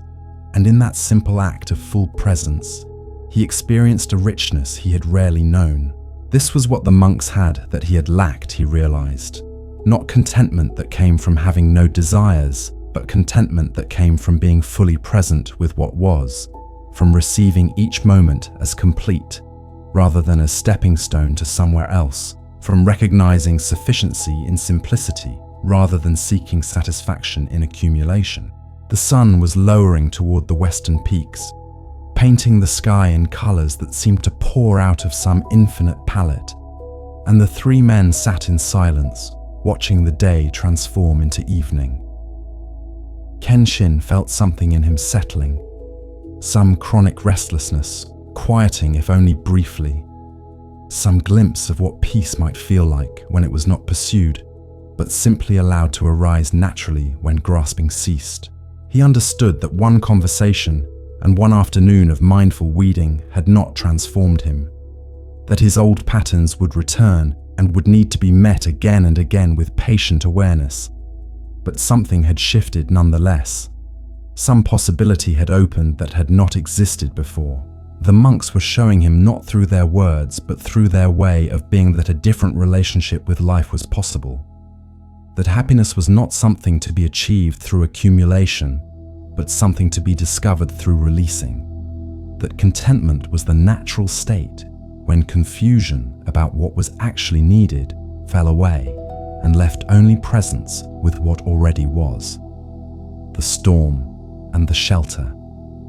Acceptance beyond control. That night, as the monastery settled into sleep, weather that had been building over the valley for days finally arrived with dramatic force. Kenshin woke to the sound of wind howling through the trees with a voice that seemed almost alive, almost conscious in its power and fury. Rain began hitting the roof like thousands of small stones thrown by invisible hands, and through his small window he could see branches bending almost to breaking point, could feel the building itself shudder as particularly strong gusts tested its construction. His first reaction was fear, immediate and visceral, the animal response to forces beyond human control or comprehension. He lay in the darkness wondering if the monastery was safe, if these old buildings could withstand such assault, What would happen if the storm grew even stronger? Whether he should get up and seek more secure shelter, or wake others to coordinate some response to the danger. But as he lay there caught between panic and paralysis, he became aware that the monastery was not stirring into emergency action, that no alarms were sounding or voices calling out in concern. The silence from the surrounding rooms suggested the monks were either sleeping peacefully through the storm, or at least not disturbed enough to take action, and their calm somehow transmitted itself to him, creating a small opening in his anxiety through which different possibilities could enter. Perhaps, the thought came, the building had weathered many such storms over its decades of existence. Perhaps this level of wind and rain, though frightening to him with his city dwellers' inexperience, was normal for the mountains and nothing to fear. Perhaps the appropriate response was not frantic activity, but simply acceptance that some forces were beyond his control, and there was strange peace available in surrendering to that truth, rather than fighting against it. He rose and made his way through the dark corridors toward the meditation hall, drawn by some instinct that being alone with his fear was less useful than joining whatever communal response might be happening. To his surprise, he found many of the monks already gathered there, not in crisis mode, but sitting in meditation, their postures relaxed yet alert, their presence suggesting not terror at the storm, but acceptance of its presence. Master Ryoshin sat at the front of the hall, and when he noticed Kenshin standing uncertainly in the doorway, he gestured for him to enter and take a seat. Kenshin settled onto a cushion, his body tense with the effort of not reacting to each gust and crash of wind-driven debris, and try to understand what was happening here. What teaching was being transmitted through this communal sitting, while nature displayed its power just beyond their walls. Ryoshin's voice came through the darkness, soft yet clear enough to be heard above the storm's voice, speaking not a formal teaching, but simple observations about what was occurring. He noted that the wind blew, the rain fell, the branches bent, and all of this happened according to nature's patterns, without concern for human preference or comfort. The storm did not consult them about convenient timing, did not ask permission to display its power, did not moderate itself out of consideration for their sleep or safety. It simply was, completely itself, and their suffering or peace in the face of it depended entirely on how they related to its presence. If they demanded it stop, if they cursed it or feared it or wished it different, they added mental suffering to whatever physical discomfort or actual danger existed. But if they simply acknowledged it as phenomenon arising in this moment, if they met it with acceptance rather than resistance, something shifted in the quality of the experience, making space for equanimity even in the midst of circumstances beyond their control. This teaching was not abstract philosophy, but immediate practical guidance for what was happening right now, and Kenshin tried to apply it to his own experience. He noticed the tightness in his chest, the tension in his shoulders, the way his mind was spinning stories about possible disasters that had not occurred and might not occur. He noticed how much energy this fearful projection consumed, how exhausting it was to fight mentally against circumstances he could not change. What would happen if he simply stopped?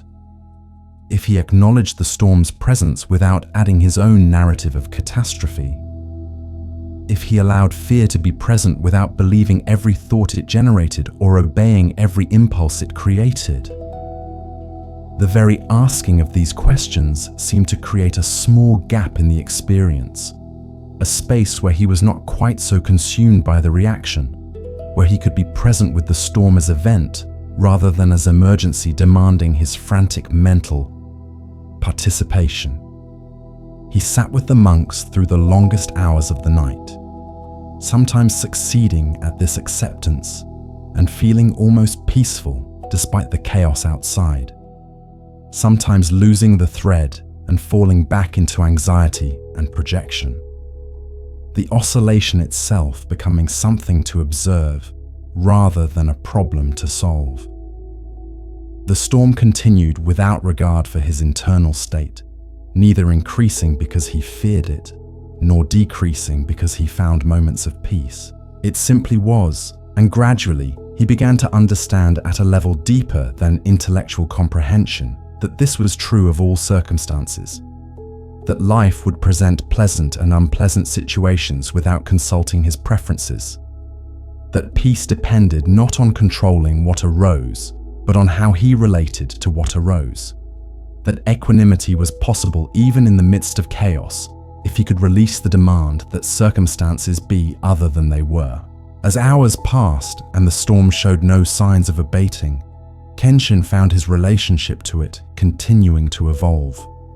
What had begun as terror softened into anxiety, then into acceptance, then into something that felt almost like appreciation for the storm's raw power and beauty. Through the meditation hall's windows, he could see lightning occasionally illuminating the landscape, revealing bent trees and driving rain and clouds racing across the sky like herds of wild animals stampeding through darkness. There was something magnificent in it, something that put human concerns into perspective, reminded him that he was a small part of much larger systems, that his desires and fears were not the center of reality, but tiny eddies in vast currents beyond his comprehension or control. This recognition, which might have felt diminishing, instead brought a strange comfort, a relief in understanding that he was not responsible for managing everything, that he could let the universe be itself without requiring it to conform to his limited understanding of how things should be. Dawn came slowly, light seeping gradually into storm darkness without clear moment of transition from night to day. The wind began to ease, the rain to lighten, and as morning established itself, the monks rose from meditation and moved to windows to assess whatever damage the storm had wrought. Some roof tiles had been displaced, branches littered the courtyard, one of the garden walls had partially collapsed, but the monastery itself stood intact, solid in its construction and grounded in its foundation. The monks began moving toward breakfast and then toward repair work, their attitude neither traumatized by what had occurred, nor triumphant at having survived, simply present with what was now needed. Kenshin joined them in the dining hall, exhausted from sleeplessness, yet also strangely energized, feeling that something significant had shifted in him during those dark hours of sitting while the storm displayed its power. After breakfast, as the community organized repair efforts, Kenshin found himself standing with Master Ryoshin, looking out over the valley where mist was rising from rain-soaked earth. The master spoke quietly about impermanence and the illusion of control, pointing out that humans built structures and made plans and imagined futures, all useful activities, but fundamentally fragile in the face of forces like storms or aging or death that would come regardless of resistance or preparation. The wisdom was not to stop building or planning, but to hold these activities lightly, to engage fully while understanding that nothing could be made permanent. That attachment to outcomes was guaranteed suffering, because outcomes could not be controlled no matter how skillfully one acted. The storm had offered direct teaching about this truth, had demonstrated vividly what Ryoshin had been trying to convey through words and parables, had shown through lived experience what it meant to meet what arises with acceptance rather than demand that it be different. Kenshin asked how one maintained motivation to build or create or work toward goals if the teaching was that outcomes could not be controlled and attachment to them caused suffering. It seemed to him there was a paradox here, an apparent contradiction between engagement with life and acceptance of its ultimate uncontrollability. Ryoshin smiled and acknowledged the paradox, explaining that it was not contradiction but a more subtle understanding than either pure striving or pure passivity. One could work toward goals with full effort and skill while simultaneously holding outcomes loosely. understanding that many factors beyond personal control would influence results. One could build with care and precision, while knowing that what was built would eventually fall. The knowing not preventing the building, but changing its quality, making it more sustainable because it was not burdened with the weight of making permanent what could only ever be temporary, securing what could only ever be provisional. They stood together watching the morning reveal the storm's passage, seeing how the landscape had been transformed yet remained essentially itself, how damage and beauty coexisted without contradiction, how life continued regardless of individual preferences or resistance. Kenshin felt that he was being taught not through instruction, but through direct experience, that the monastery itself was a teaching that worked on multiple levels simultaneously, presenting truths through activities and circumstances that bypassed intellectual understanding and worked directly on the level of lived experience.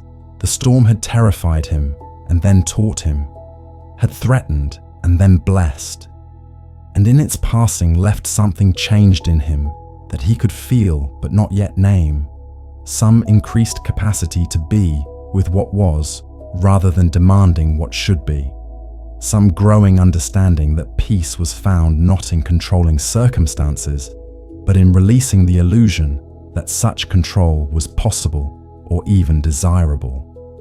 The teaching of water, natural flow. Several days after the storm, when repairs were well underway and the monastery had returned to its regular rhythms, Master Ryoshin invited Kenshin to accompany him on a walk to a stream that fed the monastery's water supply.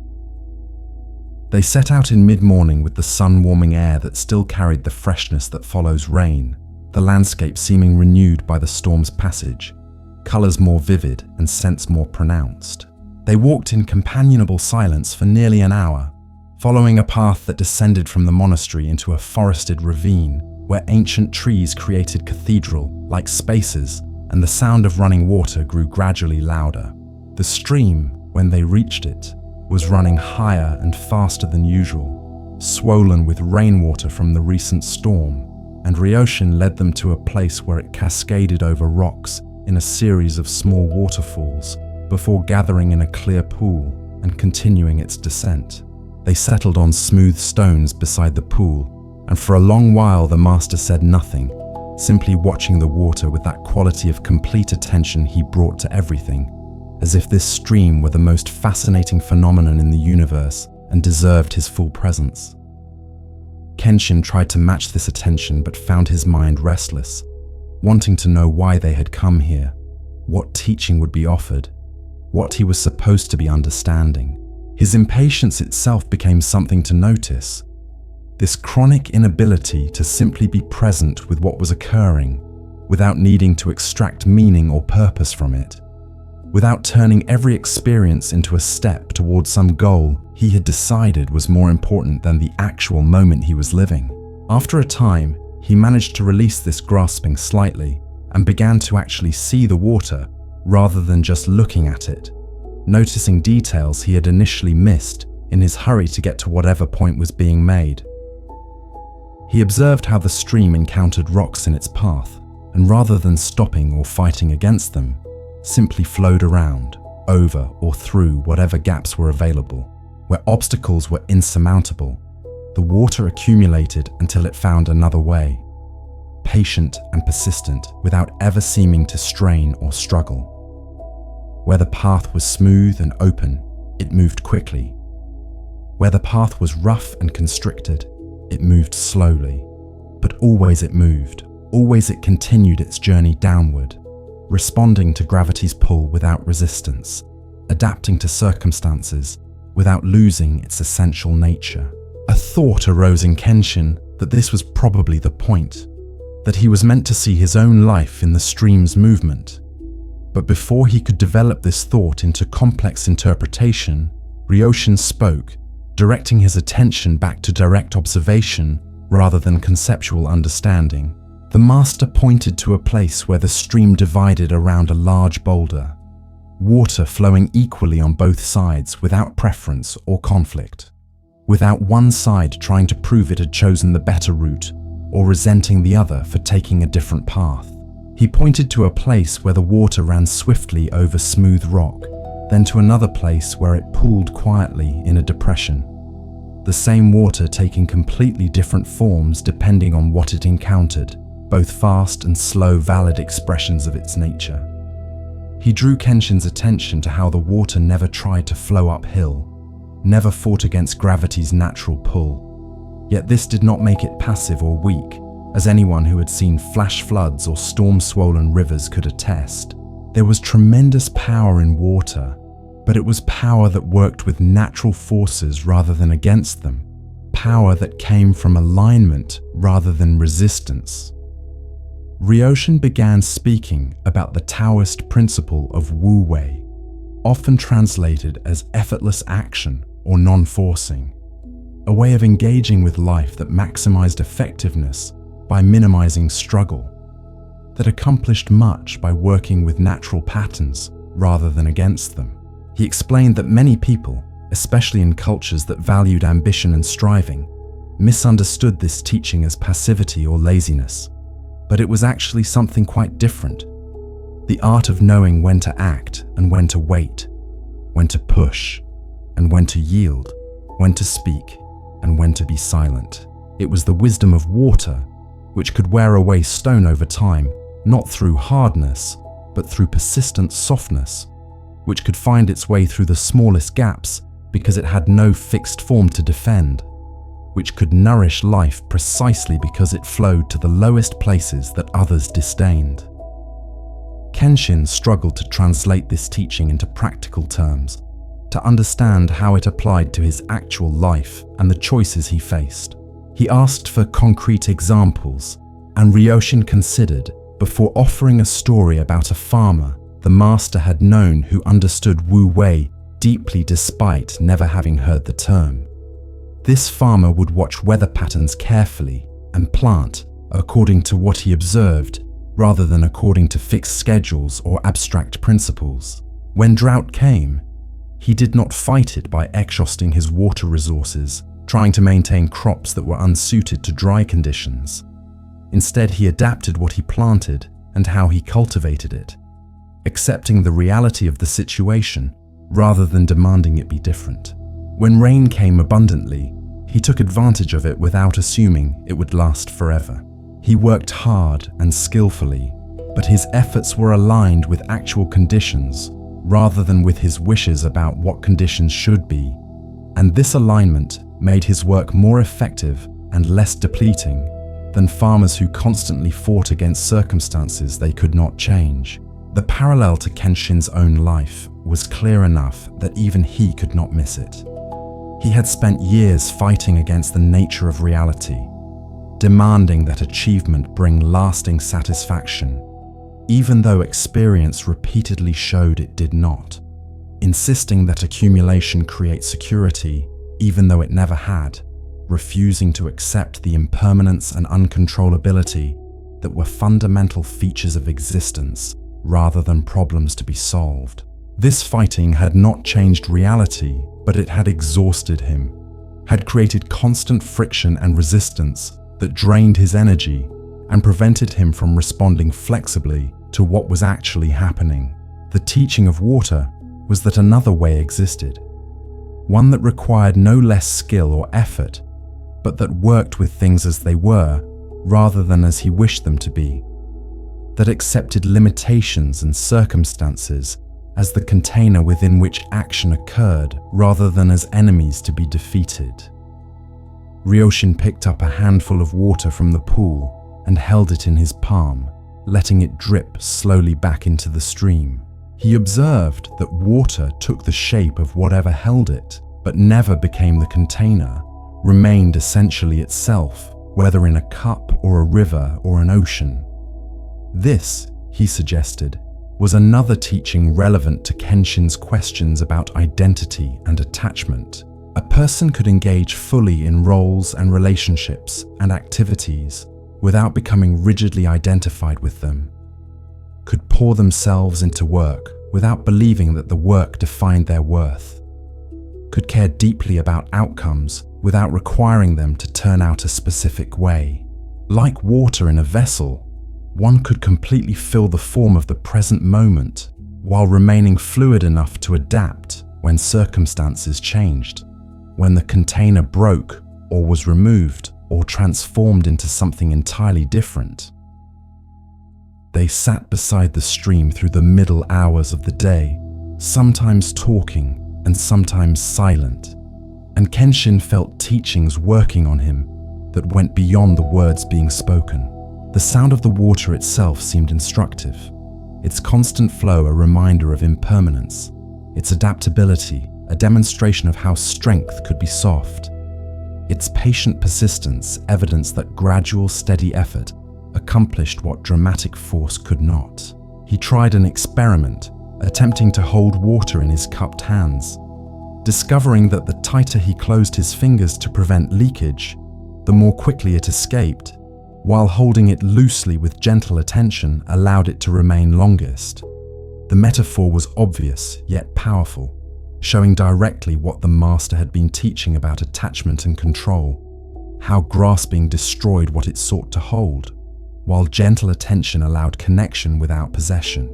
As afternoon stretched toward evening and they began the walk back to the monastery, Kenshin asked one more question that had been forming through the day's teachings. If the wisdom was to flow like water, to adapt without resistance, did that mean never taking strong stands or fighting for what one believed in, never asserting oneself or setting boundaries? This seemed like it could lead to being taken advantage of, to a kind of spineless accommodation that called itself spiritual, but was really just fear of conflict. Ryoshin's response acknowledged the legitimacy of the question, while reframing the underlying assumption. Water, he pointed out, was not weak or passive. It had tremendous force when necessary, could break through dams and carve canyons, and sweep away whatever stood in its path when conditions demanded such power. But this force came naturally from circumstances, rather than from ego's need to prove itself. Arose when needed and subsided when the need passed, never used more energy than the situation required. The teaching was not to become passive, but to become responsive, not to abandon boundaries, but to hold them flexibly, not to stop asserting oneself, but to question whether assertions were arising from clarity about what was genuinely needed, or from conditioned patterns of defending a self-concept that might itself be part of the problem. Water could be soft with soft things and hard with hard things, gentle in nurturing life, and fierce in cutting through stone. And it made these transitions naturally without needing to decide in advance which quality to embody. A person practicing Wu Wei would similarly respond appropriately to what each situation required, sometimes yielding and sometimes standing firm, the wisdom lying not in a fixed rule, but in developed sensitivity to what was actually needed rather than what ego demanded. With that teaching offered like a seed planted in soil that would need time to germinate, they walked back to the monastery in the gathering dusk, the sound of the stream fading behind them, but its teaching continuing to work in silence deeper than words could reach, memories and attachments, watching the mind. In the quiet days that followed the teaching at the stream, Kenshin found himself entering a period of unexpected turbulence, as memories from his past began surfacing with surprising intensity and emotional charge. Sitting in meditation, working in the gardens, eating meals in silence, suddenly he would be transported back to moments from his life as a merchant, reliving negotiations and acquisitions, successes and failures, with a vividness that made them feel almost more real than his present circumstances. He remembered the day he purchased his first warehouse, the pride and excitement that had filled him, the sense that he had finally arrived at some important threshold. He remembered specific deals that had gone well, and others that had collapsed, relationships with business partners that had soured over money and misunderstanding, family gatherings he had missed because work seemed more pressing, moments of triumph that had felt hollow even as he was experiencing them. What surprised him most was not the memories themselves, but the recognition of how much energy he was still carrying in relation to them. How many remained unresolved in his psyche, still generating emotional charge years or even decades after the events had occurred. There were grudges he held against people who had wronged him in business, resentments toward those who had succeeded where he had failed, regrets about opportunities missed or choices made poorly. There were attachments to past successes that he used to prove his worth to himself, moments he returned to again and again as evidence that he was valuable and accomplished. All of this material, dormant beneath the surface of his busy life, was now rising into awareness with a force that sometimes felt overwhelming, as if some internal dam had broken and everything he had been too busy to process was flooding through his consciousness, demanding attention. He brought this struggle to Master Ryoshin during one of their informal conversations in the garden, confessing that rather than finding peace in the monastery, he seemed to be experiencing more mental chaos than before he arrived. The master listened with his characteristic patience and then asked a question that shifted Kenshin's perspective on what was happening.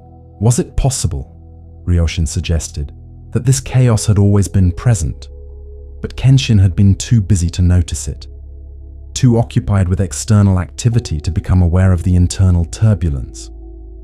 Perhaps the monastery's slower pace and emphasis on inner attention was not creating disturbance, but simply revealing what had been there all along, bringing into consciousness what had been operating beneath awareness. This reframing immediately resonated as true, and Kenshin recognized that his constant busyness in his former life had served partly as distraction from uncomfortable internal states. That achievement and acquisition had functioned as ways to avoid facing the accumulation of unprocessed experience and unresolved emotion he carried. Ryoshin spoke about the mind's tendency to cling to past experiences, especially those that triggered strong emotions, returning to them repeatedly, even when such repetition served no useful purpose and often caused suffering. The mind replayed victories seeking to extract more satisfaction from them, as if remembering triumph could provide the sense of worth and security that the original experience had failed to deliver. It replayed defeats, trying to understand them, or fantasizing about how they might have gone differently, as if mental revision could change what had already occurred.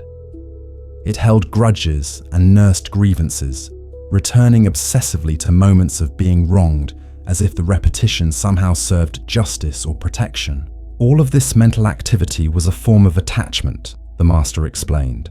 The mind clinging to past experiences as if they were still happening, as if present moment awareness required constant reference to what had already passed. The teaching Ryoshin offered was both simple and challenging. To practice watching these memories arise without getting caught in them, to observe thoughts about past without believing they were more real or important than present moment experience, to notice when attention was being pulled into memory, and gently return it to what was actually occurring now.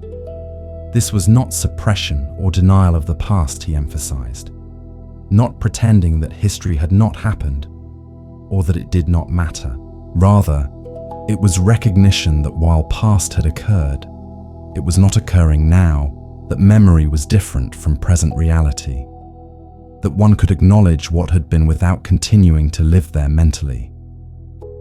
The practice was to create enough space around memories that they became objects of awareness rather than the entirety of awareness itself, events that had happened to him rather than definitions of who he was. Kenshin began working with this teaching in his meditation practice and discovered that implementing it was far more difficult than understanding it intellectually.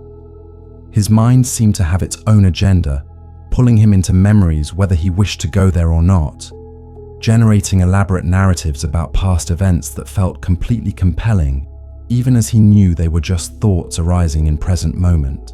He would be sitting in meditation, intending to stay present with his breath, when suddenly he would realize he had spent the last 10 minutes mentally replaying a conversation from years ago, rehearsing what he should have said differently, generating imaginary scenarios where he came out looking better.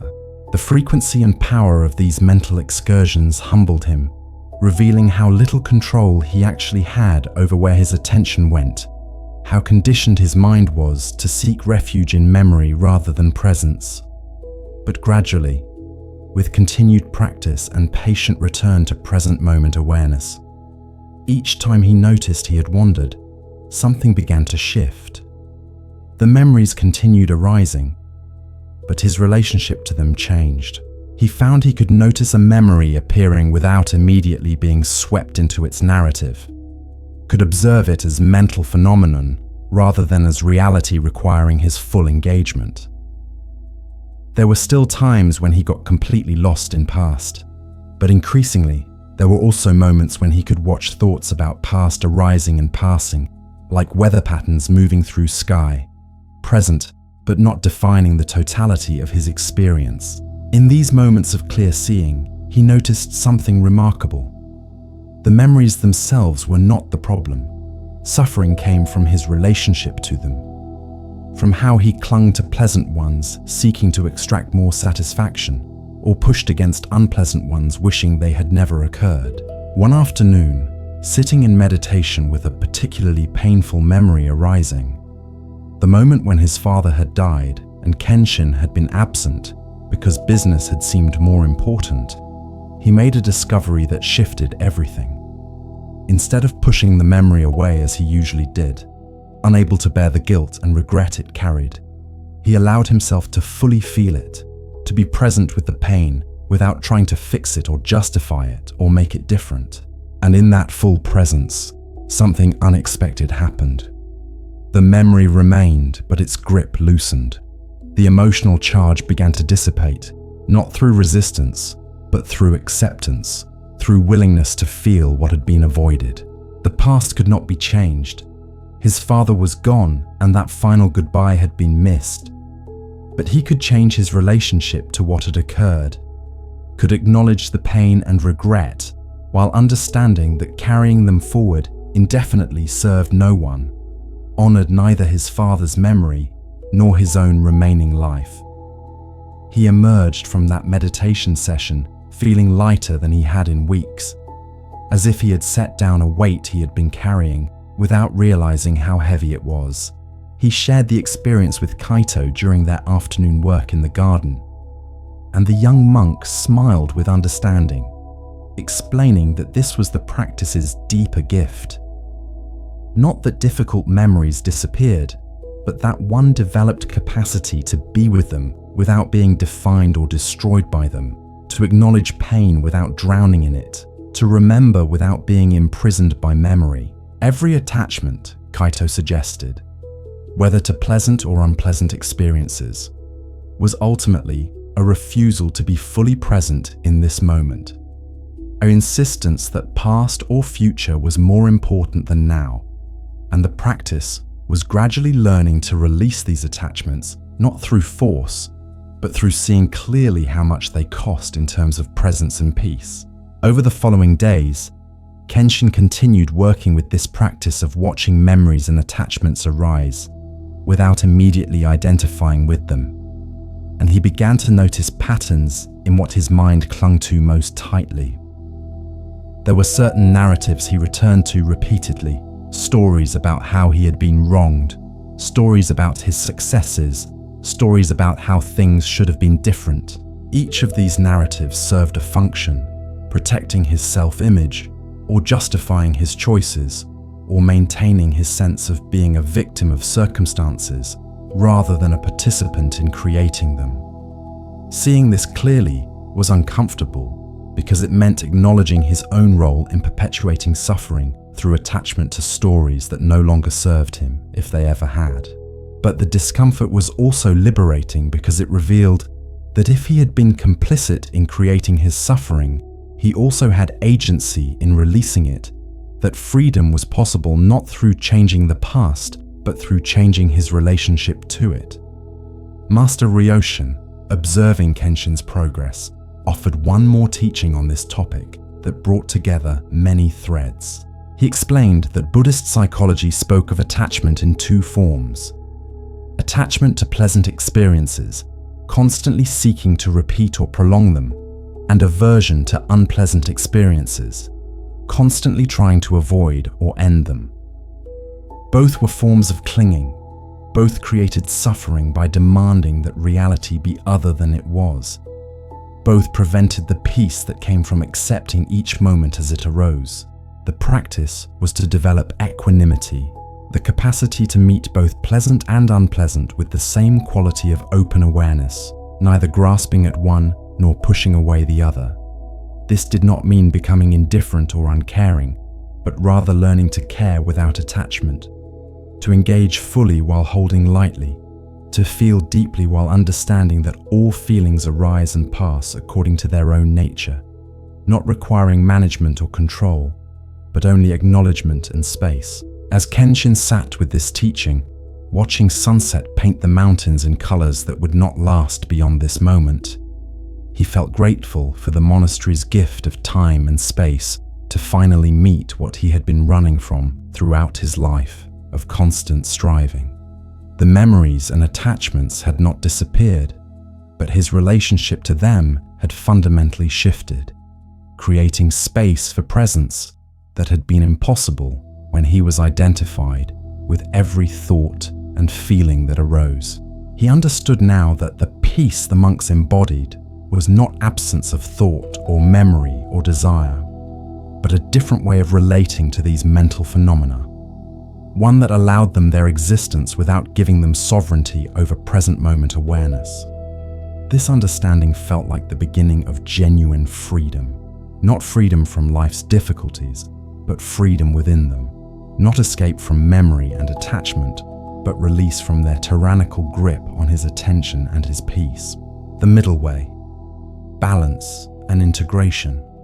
Several weeks into his stay at the monastery, after the intense period of confronting memories and beginning to understand attachment's role in his suffering, Kenshin found himself in a new kind of confusion. He had been practicing diligently, working with his mind, observing desires and attachments, trying to embody the teachings he was receiving. But somewhere in this process, he had begun to approach spiritual practice with the same driven intensity he had once brought to business, turning meditation into another achievement to master, non-attachment into another goal to accomplish, peace into another possession to acquire. He was becoming, he realized with some dismay, a hungry ghost in monk's clothing, pursuing enlightenment with the same grasping energy he had once pursued wealth, simply changing the object of desire without transforming the underlying pattern of relating through acquisition rather than presence. This recognition came to a head one morning when he pushed himself to sit in meditation despite illness, ignoring his body's clear signals that rest was needed, determined to maintain his practice schedule because he had convinced himself that dedication required never missing a session. He sat through mounting discomfort until he finally had to rush outside to vomit, his body rejecting what his mind had insisted upon.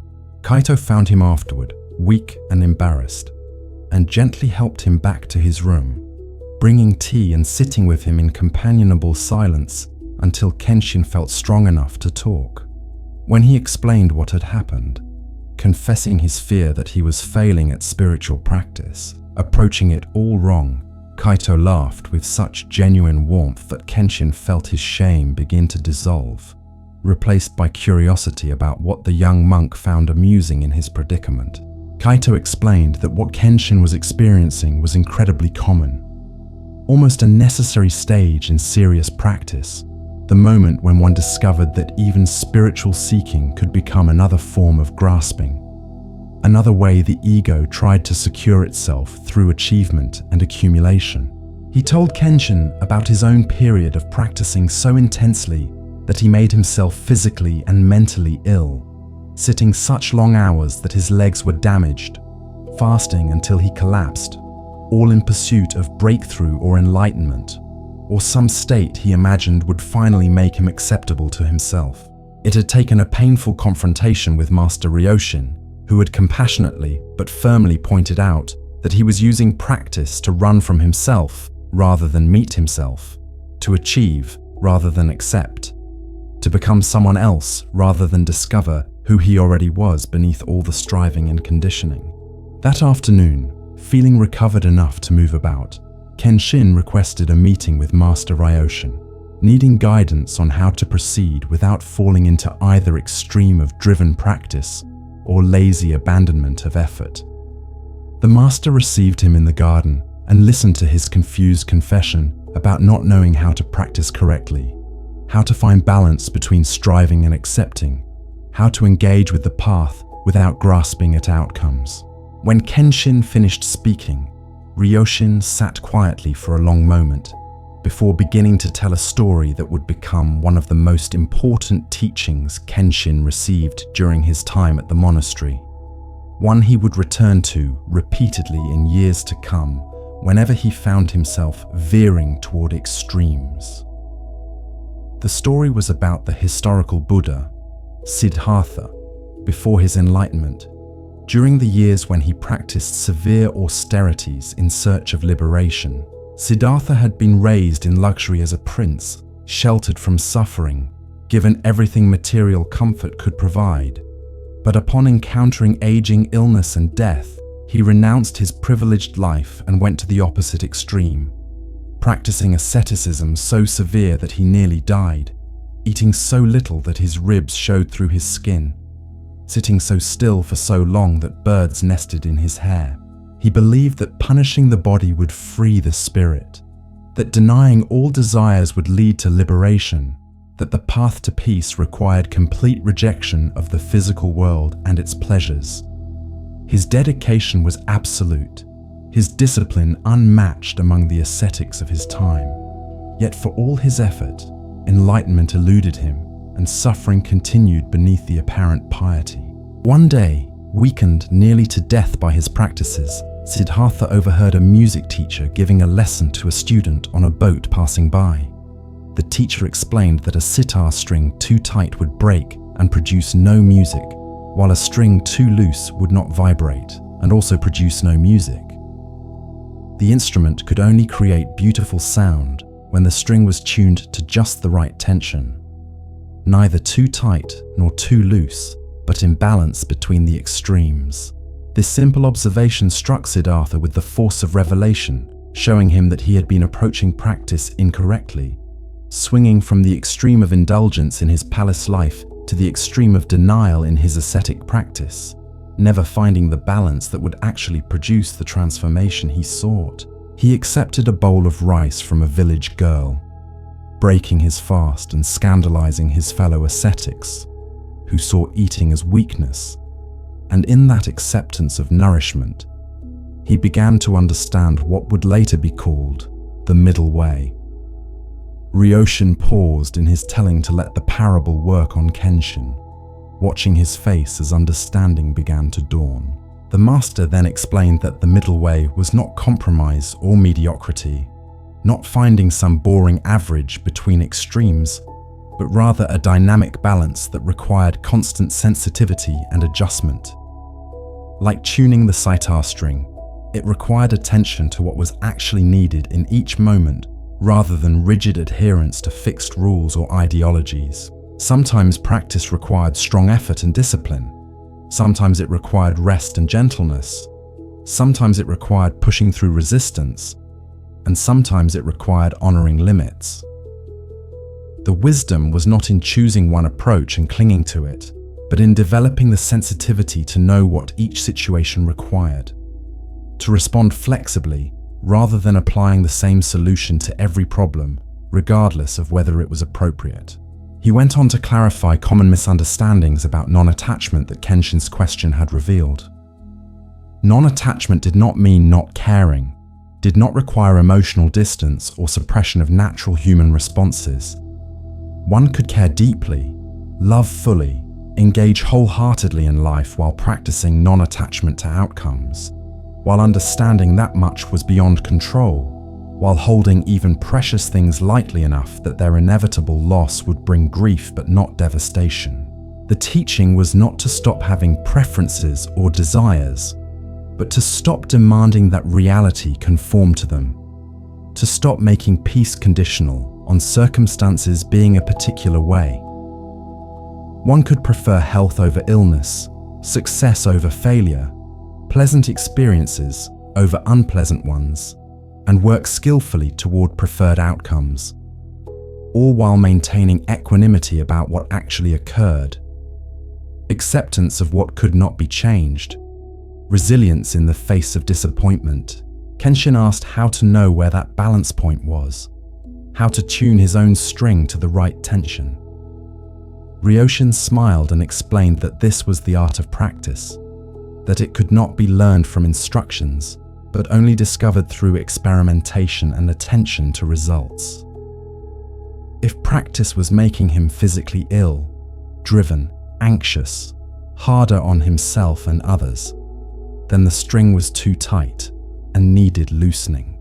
If practice was making him complacent, lazy, self-indulgent, unmotivated to grow or change, then the string was too loose and needed tightening. The right tension would be evident in its fruits: energy without drivenness, discipline without rigidity, effort without strain, rest without laziness, care without attachment, engagement without grasping. These were not states to achieve once and maintain forever, but dynamic balances to be found again and again as circumstances changed and different situations required different responses. Over the following weeks, Kenshin worked with this teaching of the middle way, practicing what Ryoshin called wise effort, the kind of engagement that was wholehearted but not desperate, dedicated but not obsessive, committed but not driven. He learned to listen to his body's signals more carefully, to rest when rest was needed rather than pushing through out of some idea about what dedication required. He learned to notice when meditation was becoming effortful, striving rather than relaxed attention, when non-attachment was becoming suppression of natural feelings rather than healthy perspective on their arising and passing. He practiced caring about things while not demanding they go a particular way, engaging in monastery work while not attaching his worth to outcomes, forming genuine connections with the monks while understanding these relationships would eventually end when he left, or they did, or death came for one or both. The practice revealed layers of subtlety he had never imagined, showing him that genuine wisdom was far more nuanced than the simple rules or definitive answers he had initially wanted. It required constant attention and adjustment, ongoing sensitivity to context and conditions, willingness to correct course when he noticed he had veered toward an extreme. There was an art to it that could not be mastered through intellectual understanding alone, but only through repeated practice, through making mistakes and learning from them, through developing the felt sense of what balance actually meant in his body and mind and relationships, rather than just as abstract concept. And there was a kind of freedom in this too, a release from the pressure of getting it exactly right, an understanding that the path was not a tightrope with catastrophe on either side, but more like a wide valley with plenty of room for wandering, with gentle corrections always available if one stayed attentive to where the true center lay. As the season began to shift, bringing earlier sunsets and cooler nights, Kenshin found himself settling into a rhythm at the monastery that felt sustainable in ways his former life never had. He worked and rested, practiced and relaxed, engaged seriously with the teachings while also laughing with Kaito and the other monks, dedicated to growth while accepting his current limitations. The driven intensity that had characterized his arrival was softening into something more spacious, and paradoxically, this relaxation seemed to allow deeper transformation than all his earlier grasping effort had produced.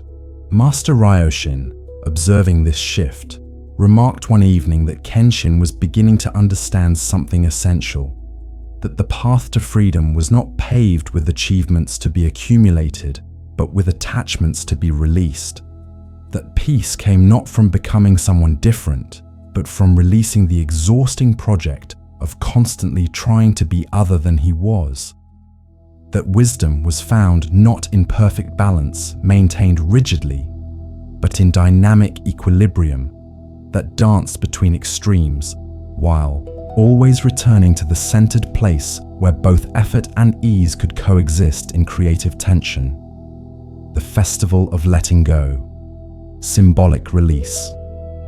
As autumn deepened and the first frost touched the mountain peaks, the monastery prepared for an annual ceremony that Kaito explained was called the Festival of Letting Go, a ritual observed each year as the season changed from growth to dormancy, from abundance to simplicity. The ceremony involved each member of the community selecting something to release, either a physical object or a symbolic representation of an attachment, and offering it to fire in a communal ritual that honored both what was being surrendered and the space its absence would create. Kenshin was invited to participate if he wished, with no pressure or expectation. Simply the offer to join in a practice that many found meaningful as both symbolic gesture and actual release, as external action that reflected and reinforced internal process. For days before the ceremony, Kenshin struggled with what to offer. Part of him wanted to make a grand gesture, to symbolically release his entire former life, his business and wealth and identity as successful merchant, but that felt performative and dishonest, claiming a release he had not actually achieved, pretending to a detachment that remained more concept than reality.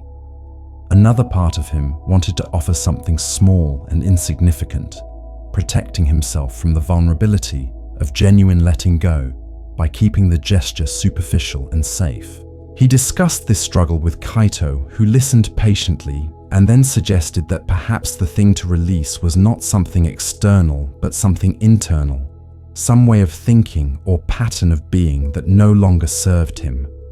Some story he told about himself that had become more prison than protection. That night, sitting in meditation as the community settled into evening silence, Kenshin brought attention to what he was holding most tightly. What attachment caused him the most suffering yet felt most difficult to release? The answer arose with unexpected clarity. He was clinging to the narrative of himself as failure, as someone who had wasted his life in pursuit of wrong things, who had missed what truly mattered in favor of empty achievements, who had arrived at the monastery too late to undo the damage of decades lived unconsciously. This story ran beneath much of his experience, coloring his practice with a subtle desperation, making his efforts about redemption rather than discovery, about proving he was not the person he had been, rather than accepting who he was in this moment with compassion for the confusion that had driven his former choices.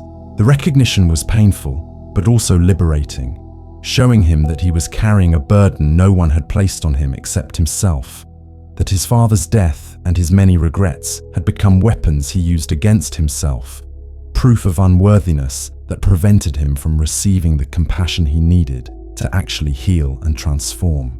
The monastery's teachings had not been about confirming his failure, but about releasing the entire framework of success and failure, meeting himself and his history with acceptance rather than judgment, understanding that every choice he had made was the only choice available given his understanding at the time, that there was no self to blame and no life to regret from the perspective of deep wisdom that saw how causes and conditions shaped everything beyond individual control.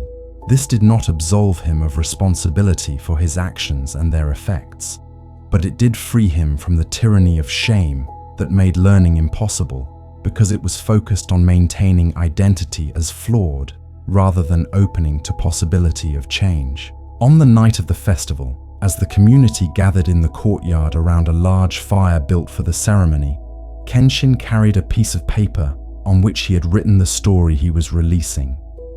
I am my failures. My worth is determined by past mistakes. Redemption is earned through suffering. The words looked stark in the firelight, and holding them in his hands, he felt both the weight of how much energy he had poured into maintaining this narrative and the possibility of what might become available if he could actually let it go. One by one, the monks approached the fire and offered what they had brought.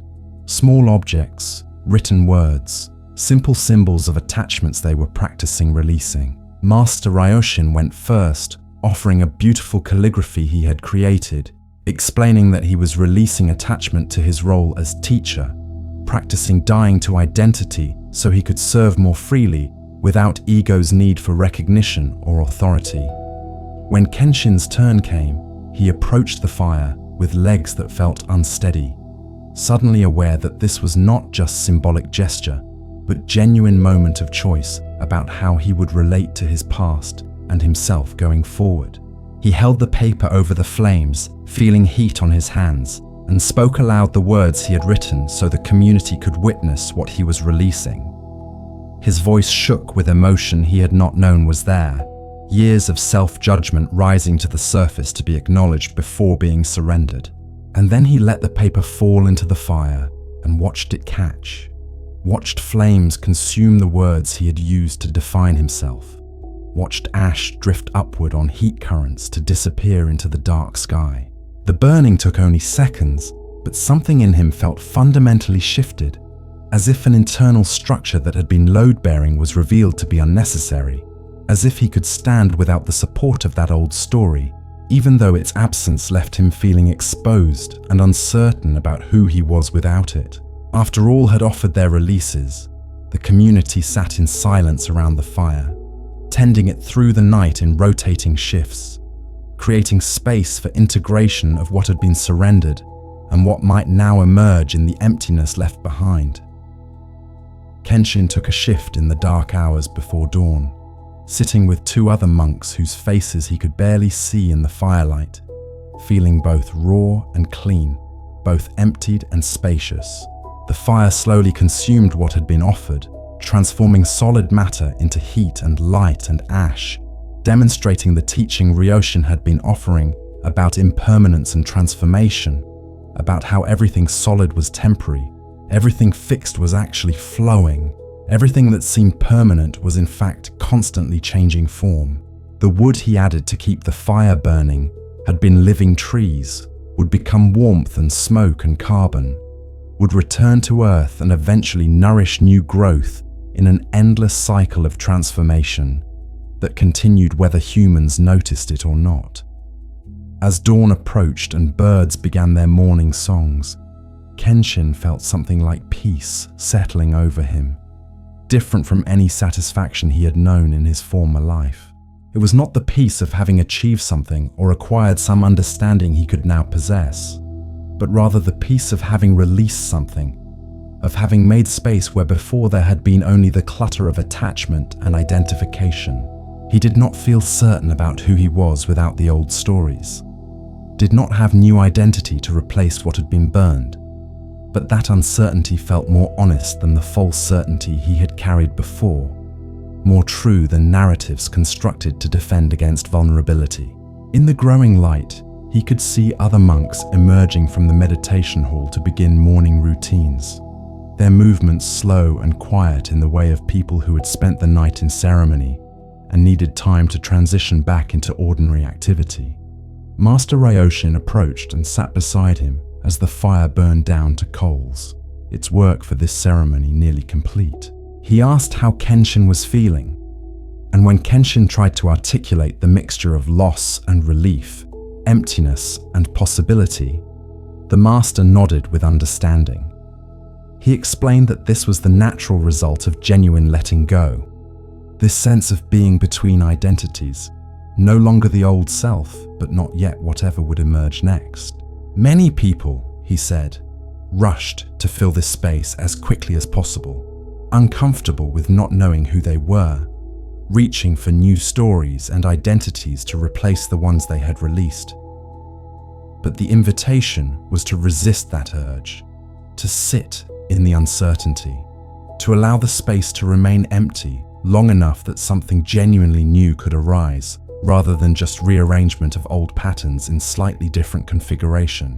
The emptiness itself was the teaching, the not knowing itself was wisdom, The vulnerability itself was the opening through which transformation could actually occur. Kenshin asked how long this period of uncertainty might last, wanting some timeline or map for the territory he was entering. Ryoshin smiled and shrugged, explaining that transformation did not follow schedule or predictable pattern, that some people spent weeks or months or years in transition, while others moved through quickly, that trying to control the process was itself a form of the grasping being released. The practice was to stay present with whatever was occurring, to meet uncertainty with curiosity rather than fear, to trust that clarity would emerge not through forcing it, but through patient attention to what was actually arising, rather than what he thought should arise. With that teaching offered, the master rose and invited Kenshin to join him and the community for breakfast, returning to the simple routines that grounded spiritual practice in daily life, demonstrating that awakening was not separate from ordinary activity, but discovered within it, not achieved through dramatic ceremony alone, but through how one showed up for washing dishes and raking gardens, and sitting quietly with whatever the present moment offered. As Kenshin followed him across the courtyard, he looked back once at the fire pit where his old story had burned, seeing only ash and fading embers, where hours before there had been names and words and symbols of all the attachments the community had practiced releasing. Something in him wanted to hold on to the significance of what had occurred, to make it into another achievement or turning point he could point to as proof of progress. But he caught the impulse and recognized it as grasping, as the mind's attempt to possess even the experience of letting go, and he smiled at the irony before releasing that too, allowing the ceremony to be what it was without needing to be more, allowing himself to be changed by it without needing to understand exactly how or why or what it meant for who he would become. This practice of releasing was itself the path he understood, not something done once in ceremony, but a continual returning to openness, a daily practice of noticing what he was clinging to and gently, compassionately, letting it fall away like leaves from autumn trees, trusting that what remained after the falling would be sufficient, would be enough, would be exactly what was needed for this moment and the next, and whatever came after that in the unfolding journey that required no destination because it was already complete in each step along the way. The return journey begins. Wisdom meets world. As winter approached the mountains and the first snow dusted the peaks visible from the monastery, Kenshin found himself thinking more frequently about the life he had left behind, not with the desperate longing or regret that had characterized his early weeks here, but with a new quality of curiosity and responsibility. He had been at the monastery for nearly 3 months, and while no one pressured him to leave or suggested his time was complete, he began to sense that the next phase of his learning might require returning to the world he had fled, testing whether the insights gained in this protected environment could survive and serve in the midst of ordinary life, with all its demands and complexities. The monastery had been essential, a sanctuary where he could step back from habitual patterns and see them clearly. But he was not meant to live here forever, and some part of him recognized that authentic transformation required integration, bringing wisdom back into the marketplace rather than remaining in the temple where everything supported practice and nothing challenged understanding. He brought this emerging sense to Master Ryoshin during one of their walks, expressing both his readiness to return and his fear that everything he had learned would evaporate once he was back in his familiar environment, surrounded by old triggers and temptations, expected to resume roles and relationships that had been shaped by the person he no longer was, but might easily become again under pressure. The master listened without rushing to reassurance or dismissing the legitimate concerns, acknowledging that what Kenshin feared was a real possibility, that many people had profound insights during retreats or periods of intensive practice, only to find them fading quickly when they returned to ordinary life. The difference between understanding something in protected conditions and embodying it in challenging circumstances was vast. And this gap was where genuine practice actually occurred, not in the monastery where everything supported awakening, but in the world where everything tested it. Ryoshin explained that the monastery was like a greenhouse where delicate plants could be started, given ideal conditions to establish roots and begin growing strong enough to survive in harsher environments. But plants meant for gardens could not remain in greenhouses forever. They needed to be transplanted, to face wind and variable weather and competition with other plants. And in that transplanting, some would thrive while others would struggle or fail. The metaphor was clear enough, and Kenshin asked what determined which plants thrived and which did not. What would allow him to maintain his practice and the understanding he had gained once he left this supportive environment? The master's response was both practical and profound, offering specific guidance while acknowledging that no formula could guarantee success, that each person's path was unique and required ongoing attention and adjustment rather than simple adherence to instructions. He suggested that Kenshin establish daily practices that would serve as anchors, regular times for meditation and reflection, that would provide continuity with what he had learned here, creating islands of stillness and awareness within the rushing stream of ordinary life. These did not need to be long. Even 20 minutes of morning meditation and evening reflection could be sufficient if done consistently, if protected from the tendency to sacrifice them when life became busy or demanding. He emphasized the importance of community, of finding others interested in practice and mutual support, of not trying to walk the path entirely alone once he left the monastery's sangha. Isolation made it easy to slide back into old patterns because there was no one to notice or reflect back what was occurring. No external reminder of commitments made or insights gained. No encouragement when practice felt pointless or too difficult to maintain. Ryoshin also spoke about bringing practice into daily activities, rather than separating spiritual life from ordinary life, about finding ways to remain present and aware while washing dishes or conducting business or sitting in traffic, about using challenges and difficulties as opportunities for practice rather than as interruptions to it.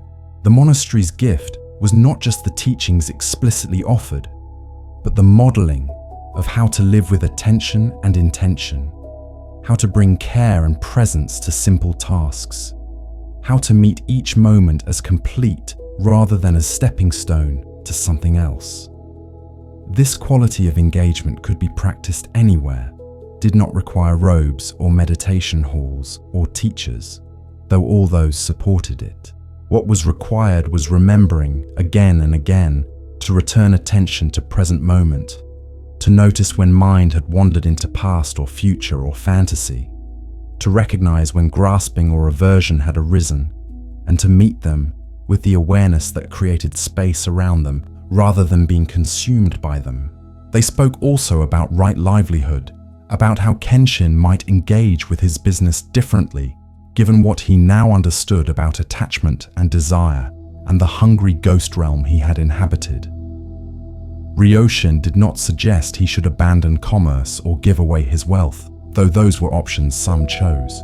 Rather, he invited Kenshin to examine his relationship with work and money, to notice when he was being driven by old patterns of proving worth through achievement or securing safety through accumulation, to consider how his business might serve not just his own interests, but the well-being of others, to explore whether success could be measured differently than he had previously imagined.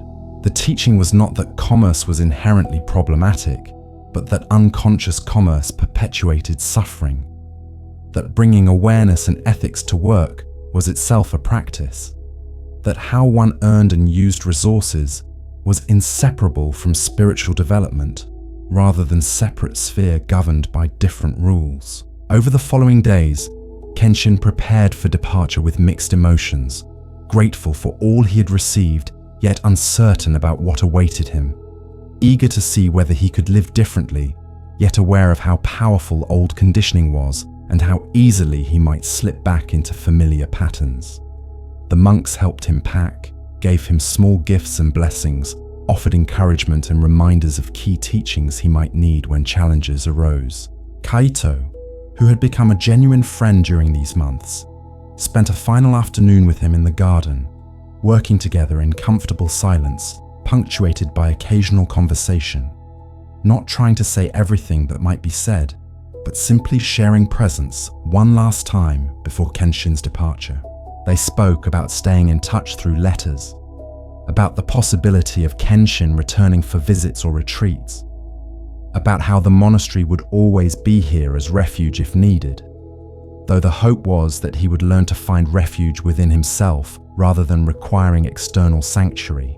On his final evening, the community gathered for a simple ceremony marking transitions, acknowledging Kenshin's time with them and his return to worldly life, offering blessings and aspirations that the seeds planted during his stay would continue to grow and bear fruit.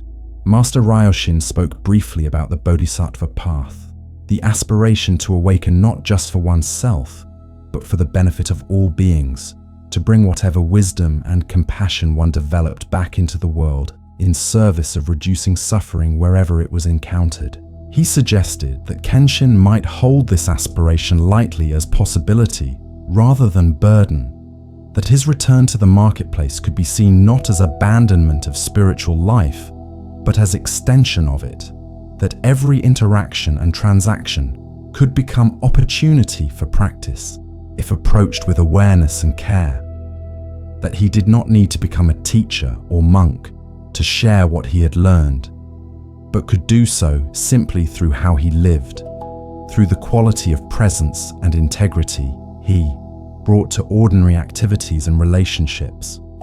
That night, Kenshin lay awake in his simple room for the last time, listening to familiar sounds that had become comforting over months of residence. The wind in the pines, the distant stream, the monastery settling into nighttime silence, the bell marking hours for those on meditation watch. He felt tender and vulnerable, like a creature that had grown new skin that had not yet toughened, aware that he was changed, but uncertain how deep the change went, whether it was fundamental transformation or merely temporary state that would not survive contact with the pressures and temptations of his former life. He thought about his warehouse and home waiting for him, his businesses that had been managed by others in his absence, the wealth and possessions that had once defined him, and wondered how he would relate to all of it now, whether he could engage without grasping, care without attachment, work without being consumed by it. As dawn approached, he rose and joined the community for final morning meditation, sitting in the hall where he had spent so many hours learning to be present with his mind, watching thoughts and desires arise and pass, developing the capacity to observe without immediately reacting. The sitting felt different, knowing it was his last here, charged with significance, yet also just another sitting, special and ordinary simultaneously, ending and continuing, a departure that was also a beginning. When the bell rang and monks began to move, he stayed a moment longer, bowing to the cushion and the hall and the practice that had held him through confusion and insight, through struggle and release, through the dismantling of old identity and the uncertain emergence of something new. Then he stood and walked out into the morning light, ready to discover what came next, trusting that the path would continue to unfold step by step, that he did not need to know the destination because the journey itself was the point, that freedom was found not in some future achievement, but in each present moment met with awareness and care, and the compassion he was slowly, gradually, imperfectly learning to extend both to himself and to the suffering world he was about to rejoin. Descent from the mountain. Eyes newly opened.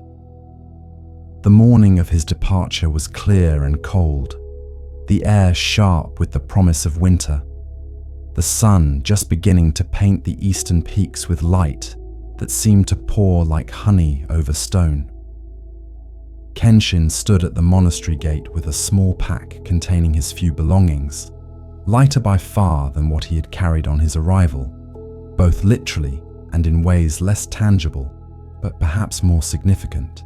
Master Ryoshin and several monks had gathered to see him off, not making elaborate ceremony of the farewell, but simply offering presents and well wishes, hands pressed together in bows that acknowledged both his time with them and his path forward. The master's final words were characteristically simple and profound.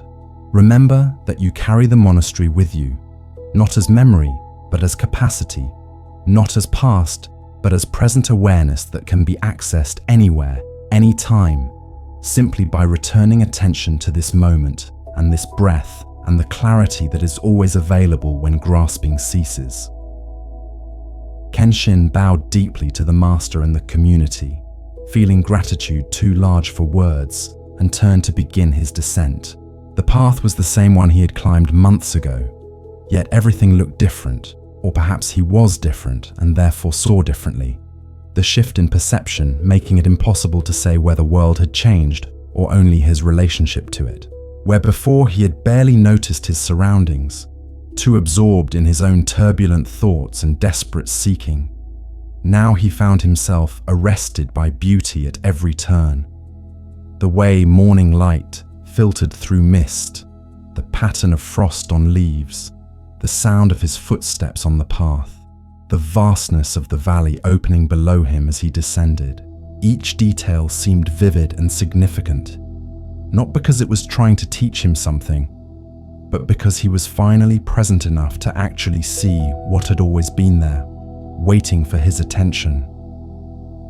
He moved slowly down the mountain, in no hurry despite having tasks awaiting him in the city, finding that the practice of presence transformed even walking into something rich and complete, rather than merely transitional between departure and arrival. His body remembered this path from his ascent, his muscles knowing the terrain even as his mind encountered it fresh, and he noticed how much information the body held that consciousness often ignored, how wise it was when given attention and respect, rather than being treated as vehicle to be driven by will, regardless of its signals and needs. The blisters he had developed on his way up were long healed, replaced by calluses that told story of his months working in monastery gardens. His hands no longer soft from merchant's life, but marked by labor that had taught him satisfaction in simple physical engagement with the world.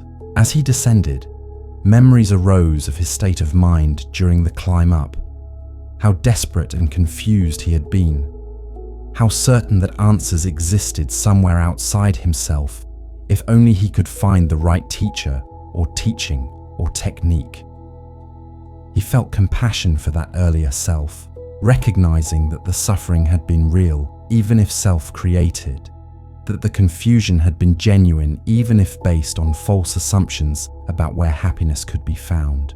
The monastery had not given him answers so much as helped him see that his questions were based on misunderstandings, that he had been asking how to get something he already had, how to become someone he already was beneath all the conditioning and grasping and identification with thought. This recognition brought both humility and a strange confidence. Humility in seeing how lost he had been. Confidence in sensing that he had found something genuine, even if he could not fully articulate what it was or claim to have mastered it. Around midday, he reached the place where he had eaten simple food beside the stream on his way up, and he stopped there again, sitting on the same rock, drinking from the same water that flowed continuously, yet was never the same water twice. The paradox of permanence and change embodied in flowing stream that was simultaneously constant presence and continuous transformation. He ate rice cakes that monks had packed for his journey and found them delicious, not because they were specially prepared, but because he was actually tasting them, present with the experience rather than lost in thought about past or future. A question arose. Would he be able to maintain this quality of attention once back in his old environment? Or would it evaporate like morning dew under the heat of demands and distractions and deeply grooved habits of mind? The question itself was familiar, the anxious projection into future that he had been working with throughout his stay, and he caught it, smiled at its persistence, and gently returned attention to the present moment, to the cold water and simple food and sun warming his shoulders, to what was actually occurring rather than what might occur. Continuing downward through the afternoon, he began to encounter signs of human habitation, cultivated fields replacing wild forest, paths becoming wider and better maintained, occasional houses appearing with smoke rising from chimneys. The transition from monastery's quiet intensity to world's ordinary activity was gradual, giving him time to adjust, to prepare mentally and emotionally for re-entry into the life he had left. He noticed reactions arising as he approached familiar territory. Anticipation about seeing his home, anxiety about facing managers and workers who might resent his long absence, uncertainty about how to explain where he had been and why, curiosity about what had changed during his absence and what had remained the same. Each reaction was noted and held lightly, neither suppressed nor indulged, simply acknowledged as mental phenomenon arising and passing according to its nature. By late afternoon, he reached the foothills where farms gave way to villages and villages to the outskirts of the city. The noise and density of human activity increased with each mile, voices and carts and animals, and the general bustle of commerce and social interaction that had once been his natural element, but now felt almost overwhelming after months of monastery quiet. He paused at the city gates, taking a breath, centering himself, remembering Ryoshin's teaching about carrying the monastery within, about maintaining core of stillness even in the midst of activity and chaos. Then he stepped through, into streets he knew intimately, but was seeing with new eyes, noticing things he had never paid attention to before. Beggars he had walked past without seeing, children playing in alleys, the weight visible in people's faces as they hurried about their business, everyone seemingly burdened by concerns and worries that he recognized from his own former life. The pervasive sense of not enough time, not enough resources, not enough satisfaction in what had been achieved. He made his way through familiar streets toward his home, and with each block, more people recognized him, calling out greetings mixed with surprise and curiosity about where he had been. He responded briefly, not ready to explain or defend his absence, simply acknowledging their welcome and continuing toward his destination. His house appeared unchanged, 3 stories of wealth and status standing exactly as he had left it. But his response to seeing it was completely different. Where once it had represented achievement and security, now it looked like what it was: a building, useful for shelter and storage, but not inherently meaningful, not capable of providing the satisfaction he had once imagined it offered. He stood before it for a long moment, key in hand, aware that crossing this threshold represented re-entry not just into physical space, but into identity and role, and all the patterns associated with them, aware that how he engaged in this first moment would set tone for what followed. He unlocked the door and stepped inside, into rooms filled with possessions accumulated over decades, and rather than feeling pride or comfort, he felt mostly curiosity about why he had needed all this, what fear or emptiness had driven such accumulation. Dust-covered surfaces despite servants' care, showing that no amount of ownership could prevent impermanence and decay, that everything required constant maintenance to resist natural tendency toward entropy and dissolution. He walked through rooms slowly, seeing both what was there and what was not, recognizing that these objects had never provided what he sought from them. that they were innocent of the burden he had placed on them to make him happy or secure or worthwhile. They were simply things, useful or beautiful or both, but not capable of being more than that, no matter how much meaning he tried to invest in them. He climbed to the 3rd floor and stood at the window looking out over the city as sunset began to paint the sky, seeing the same view he had seen countless times before, but with awareness transformed by his time away. The city was suffering and striving, grasping and avoiding, exactly as the monastery teachings had described, yet it was also just humans doing their best with the understanding they had, trying to find happiness in the only ways they knew, not evil or foolish, but confused about where satisfaction could actually be found.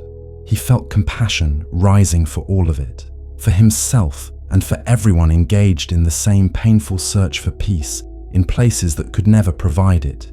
And with that compassion came renewed sense of why he had returned, not to rejoin the grasping and accumulation, not to resume his former life as if nothing had changed, but to see if he could engage differently, bring awareness and care to ordinary activities, offer whatever understanding he had gained in service of reducing suffering where he encountered it, live in the marketplace with the heart he had discovered in the monastery, testing daily whether awakening could survive contact with the world, or whether it required protected conditions to exist at all. Life transformed. Living the teaching. The first weeks back in the city were simultaneously easier and harder than Kenshin had anticipated. Easier because the monastery's teachings had prepared him better than he realized. Harder because old patterns had deep roots and did not simply vanish because he had new understanding. He found himself falling into habitual ways of thinking and relating, catching himself mid-transaction, treating someone as means to his ends rather than as human worthy of respect, noticing he had spent an hour lost in planning and scheming without any awareness of present moment, discovering that desire and grasping arose as automatically as breath despite all his practice. But the difference, and it was significant, was that he noticed these patterns now where before they had been invisible, and noticing created space for choice, a gap between stimulus and response, where wisdom could arise if he remained attentive and did not simply react from conditioning. He met with his managers and discovered that the business had run successfully in his absence, perhaps even more smoothly without his constant interference and need to control every detail. This recognition was both humbling and liberating, showing him that he was not as essential as he had imagined, that his tight grip on operations had perhaps been more about ego than necessity. He gathered his staff and explained as best he could that he had been away seeking perspective, that he had learned some things about himself and about what truly mattered, and that going forward, he wanted to run the business differently, with more attention to the well-being of everyone involved, not just maximizing profit, but considering the full impact of their activities on workers and customers and community. He could see confusion and skepticism in their faces, could sense them wondering if this was temporary eccentricity that would pass, or genuine shift in how he would lead. To demonstrate he was serious, he implemented changes that would have been unthinkable to his former self. Increasing wages for the lowest paid workers, improving conditions in the warehouses, examining supply chains to ensure they were not built on exploitation, establishing fair pricing policies that prioritized sustainability over maximum extraction. These decisions reduced profit margins, caused concern among some business associates who thought he had lost his mind or his edge. But they also created loyalty and engagement among workers who had never been treated as anything other than replaceable resources. Kenshin found that he enjoyed work more when it was aligned with his values, when he could feel good about not just outcomes, but methods, when success was measured not just financially, but in terms of all the relationships and impacts involved in commerce. The business became not just means of accumulation, but vehicle for practice, opportunity to bring awareness and ethics to ordinary transactions. to test whether right livelihood was possible in the marketplace or merely ideal that sounded good in monastery, but collapsed under real-world pressures. He established daily practices, as Ryoshin had suggested, rising early for meditation before the household stirred, taking time in evening for reflection on the day, noticing where he had been present and where he had been lost, where he had acted from clarity and where from conditioning, approaching this review not with judgment but with curiosity and compassion, treating his own lapses and struggles as learning opportunities rather than as evidence of failure. He sought out others interested in practice, finding a small group that met weekly to meditate together and discuss teachings, discovering that community support was indeed essential, that practicing alone made it too easy to drift without noticing, that others could reflect back what he could not see in himself, offer encouragement when motivation flagged, and remind him of commitments he had made in moments of clarity but struggled to maintain in the midst of daily challenges and distractions. His relationships transformed as he transformed, some deepening as he became more genuinely present and less defended, others falling away as people who had been attracted to his wealth and status found his new way of being less interesting or useful to them. He reconnected with family members he had neglected, approaching them not with guilt or need for their forgiveness, but with simple desire to be present with them, to repair what could be repaired and accept what could not, to build forward rather than fixing past. These conversations were sometimes difficult, revealing hurt and resentment that years of his absence and preoccupation had created, but he met them with the equanimity he had been practicing, neither defending his former choices nor collapsing into shame, simply acknowledging the pain he had caused and demonstrating through present behavior that he was committed to showing up differently going forward. He began teaching, though he would not have called it that, simply sharing his experience when people asked where he had been and what he had learned, offering perspective when friends or associates struggled with challenges he recognized from his own journey.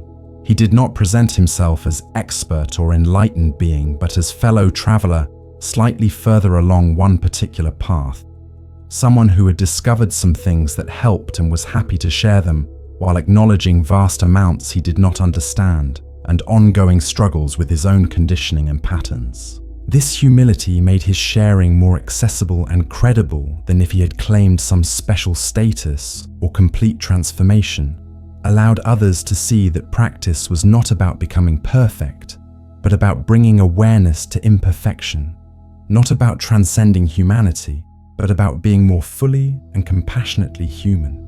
Seasons turned and years passed, though the narrative does not need to trace each detail. The general pattern remained consistent.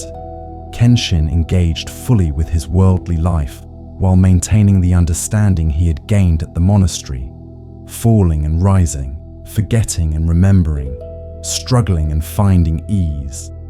The oscillation itself becoming the path, the repeated return to presence becoming the practice.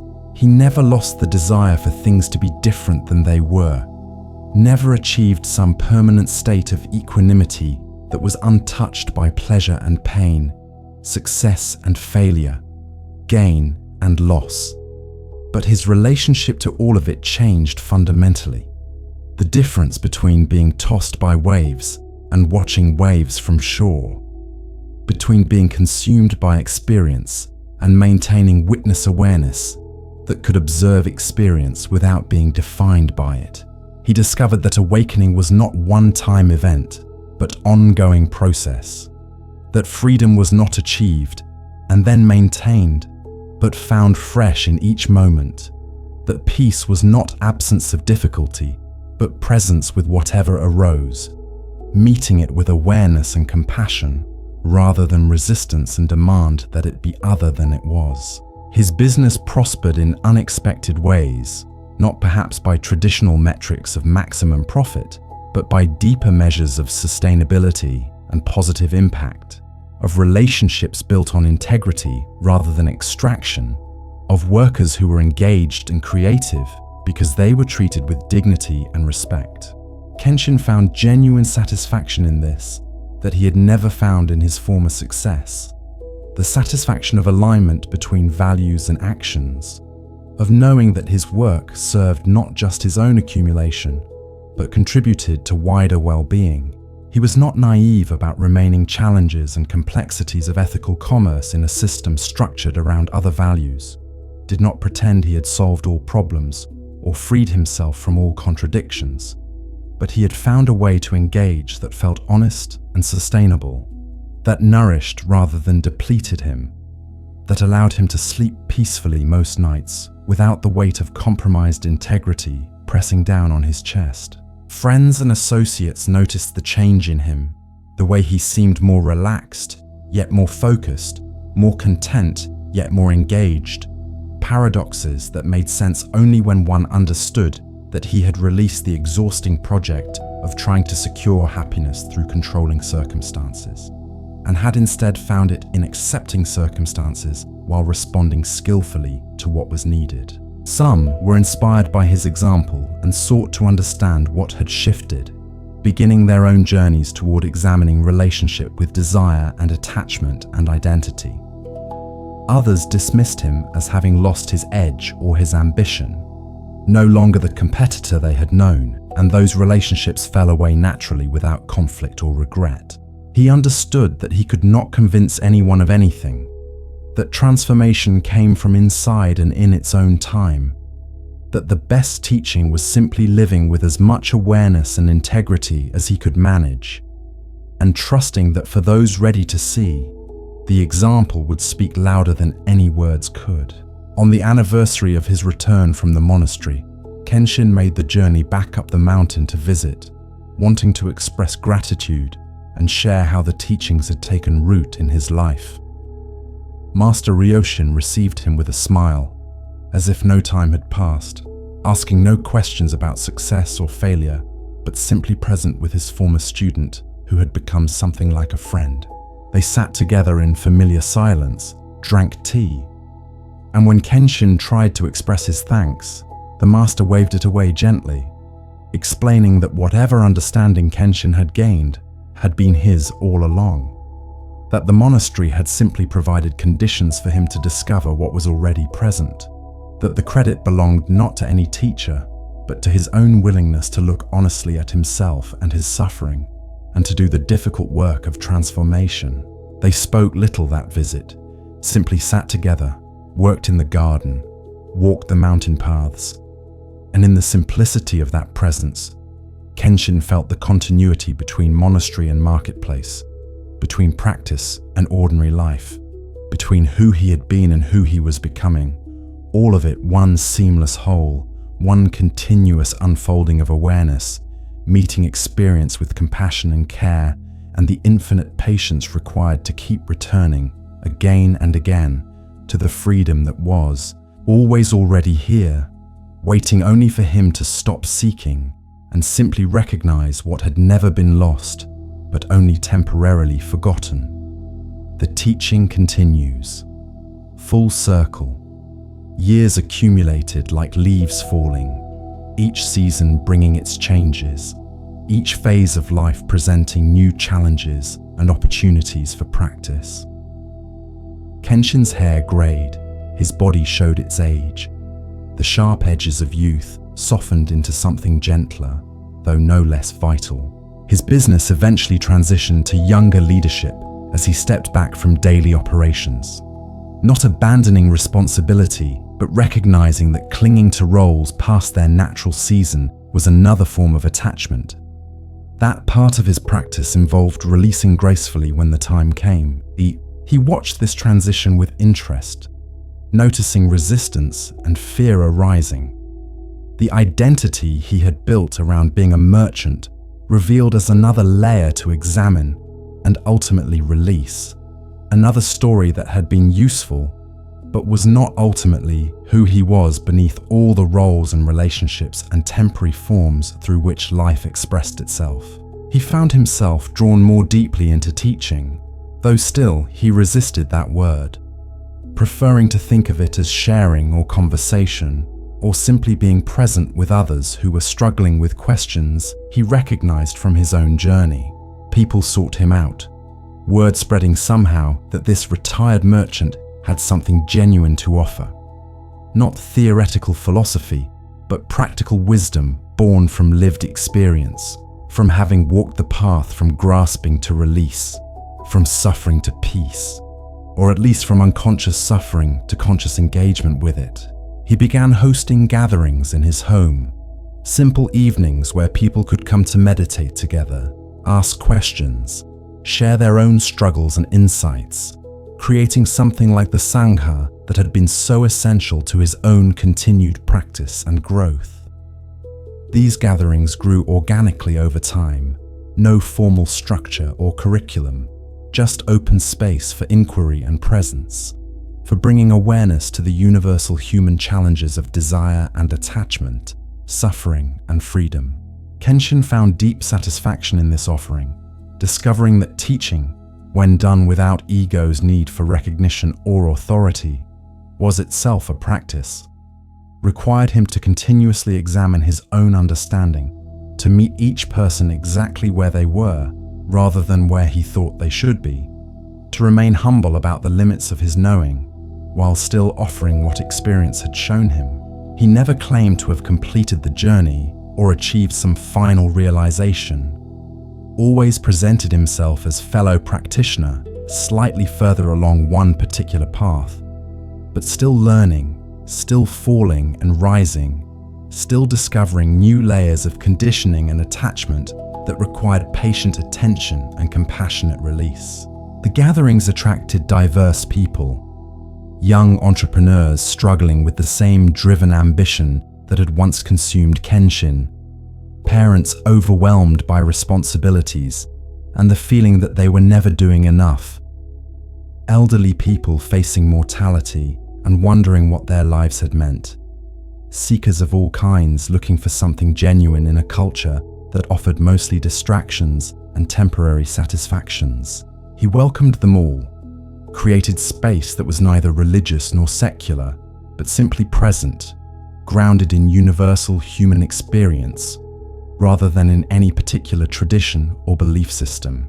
He shared teachings he had learned from Master Ryoshin, adapted them to his students' circumstances, drew examples from business and family life rather than from monastic practice, demonstrating that awakening was not separate from ordinary life, but discovered within it, not achieved by withdrawing from the world, but by engaging with it more fully and consciously. He stayed in touch with the mountain monastery, visiting occasionally for retreats, maintaining relationship with Master Ryoshin until the old teacher's death, a passing that brought grief, but also demonstrated the teachings about impermanence and the importance of appreciating presence while it was available rather than taking it for granted. At Ryoshin's funeral, monks from many lineages gathered, and Kenshin found himself among them, no longer the confused merchant seeking answers, but a practitioner who had integrated what he had been given and was passing it forward, the natural continuation of the teaching that flowed through generations, not as fixed doctrine, but as living transmission from heart to heart, each person receiving what they needed and offering it onward in forms appropriate to their time and circumstance and the particular people whose lives they touched. One evening, leading his regular gathering, Kenshin found himself telling his own story, something he rarely did, preferring to focus on practice rather than personal history. But someone had asked how he had come to this path, and he felt moved to share the journey from driven merchant to mountain seeker, to someone attempting to live with awareness and compassion in the midst of ordinary life. He described his former suffering, the wealth that had brought no satisfaction, the success that had felt like failure, the desperate hunger that no achievement could fill. He spoke about climbing the mountain, meeting Ryoshin, the teachings that had gradually dissolved his certainty about who he was and what he needed, the painful and liberating process of releasing attachment to identity and outcomes, and the whole project of securing happiness through control and accumulation.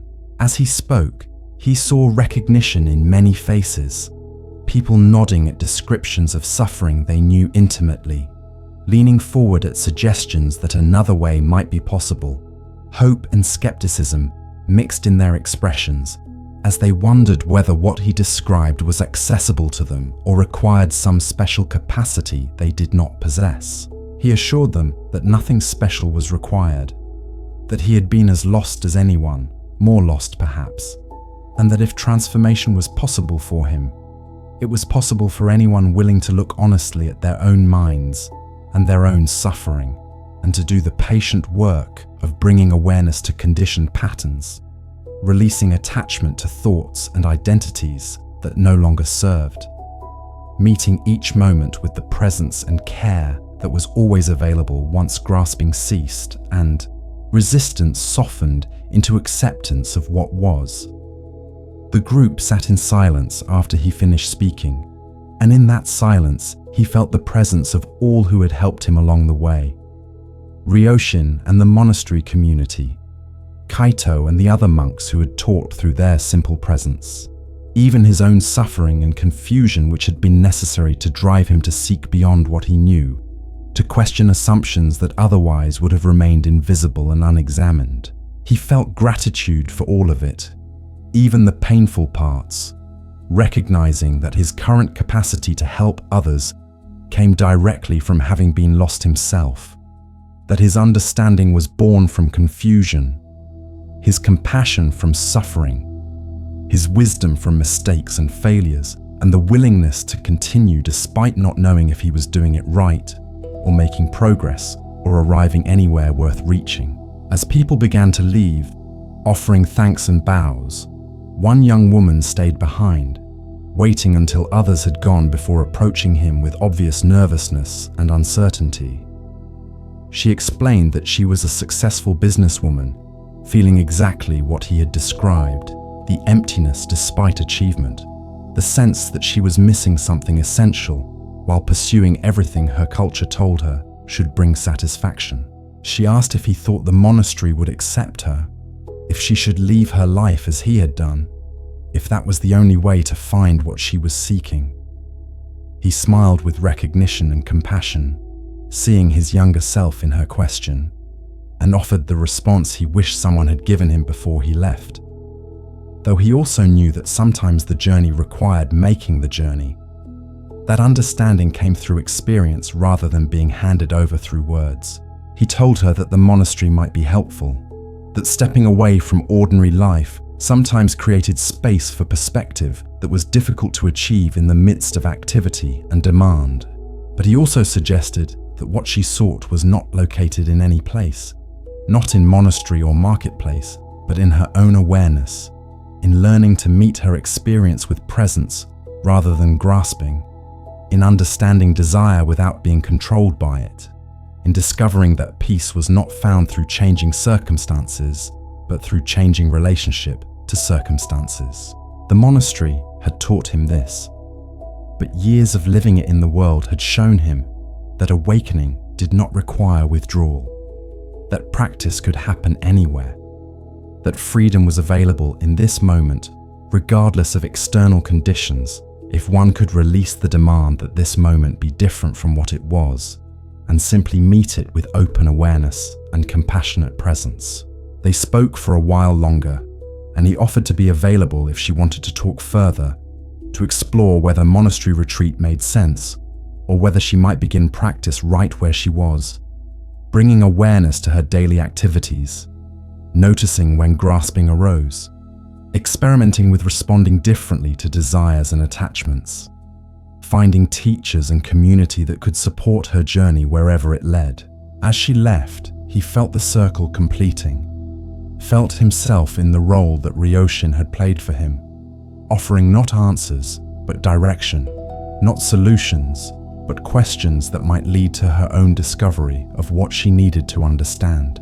This was the teaching continuing, he realized, not through him, but through everyone who received and passed forward, an endless stream of suffering beings helping each other wake up, finding freedom not in isolation, but in connection, not in transcendence, but in full engagement with this precious, painful, beautiful human life that was both the problem and the solution, both the question and the answer, both the path and the destination, complete in every moment for those who had eyes to see what had always been here, waiting with infinite patience for attention to finally arrive and recognize what had never actually been lost, but only temporarily forgotten in the dream of separation and lack, and the endless hungry grasping that finally, gradually, gently learned to release and rest in the sufficiency of what already was and always had been.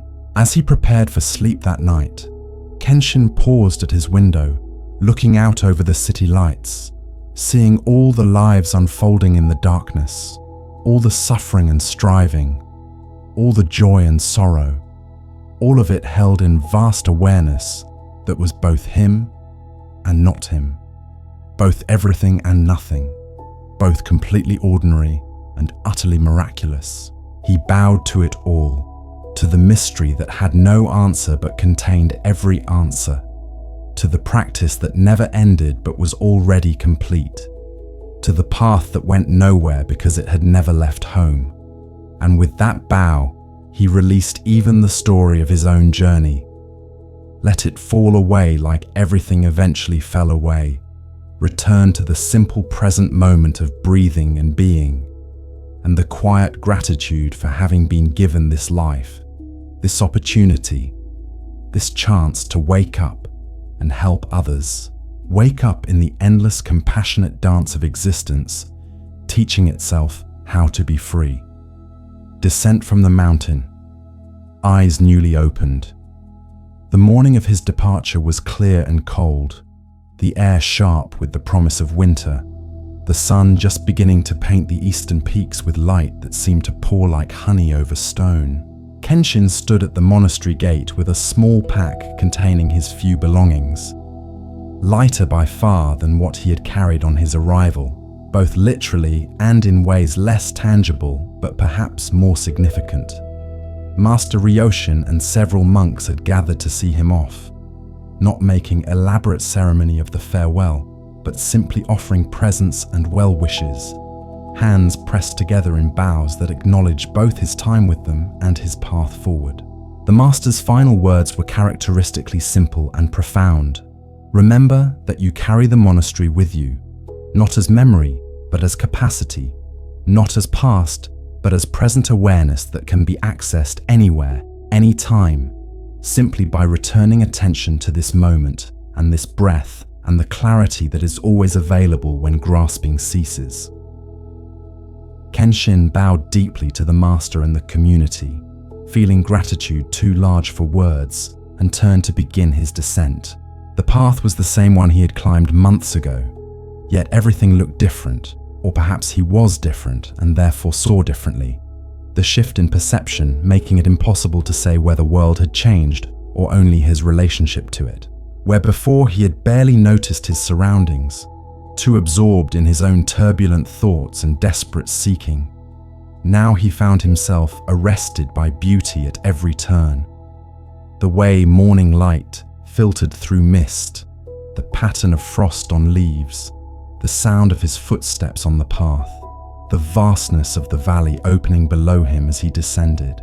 Each detail seemed vivid and significant, not because it was trying to teach him something, but because he was finally present enough to actually see what had always been there, waiting for his attention. He moved slowly down the mountain, in no hurry despite having tasks awaiting him in the city, finding that the practice of presence transformed even walking into something rich and complete, rather than merely transitional between departure and arrival. His body remembered this path from his ascent, his muscles knowing the terrain even as his mind encountered it fresh, and he noticed how much information the body held that consciousness often ignored, how wise it was when given attention and respect, rather than being treated as vehicle to be driven by will, regardless of its signals and needs. The blisters he had developed on his way up were long healed, replaced by calluses that told story of his months working in monastery gardens. His hands no longer soft from merchant's life, but marked by labor that had taught him satisfaction in simple physical engagement with the world. As he descended, memories arose of his state of mind during the climb up. How desperate and confused he had been. How certain that answers existed somewhere outside himself, if only he could find the right teacher or teaching or technique. He felt compassion for that earlier self, recognizing that the suffering had been real, even if self-created, that the confusion had been genuine, even if based on false assumptions about where happiness could be found.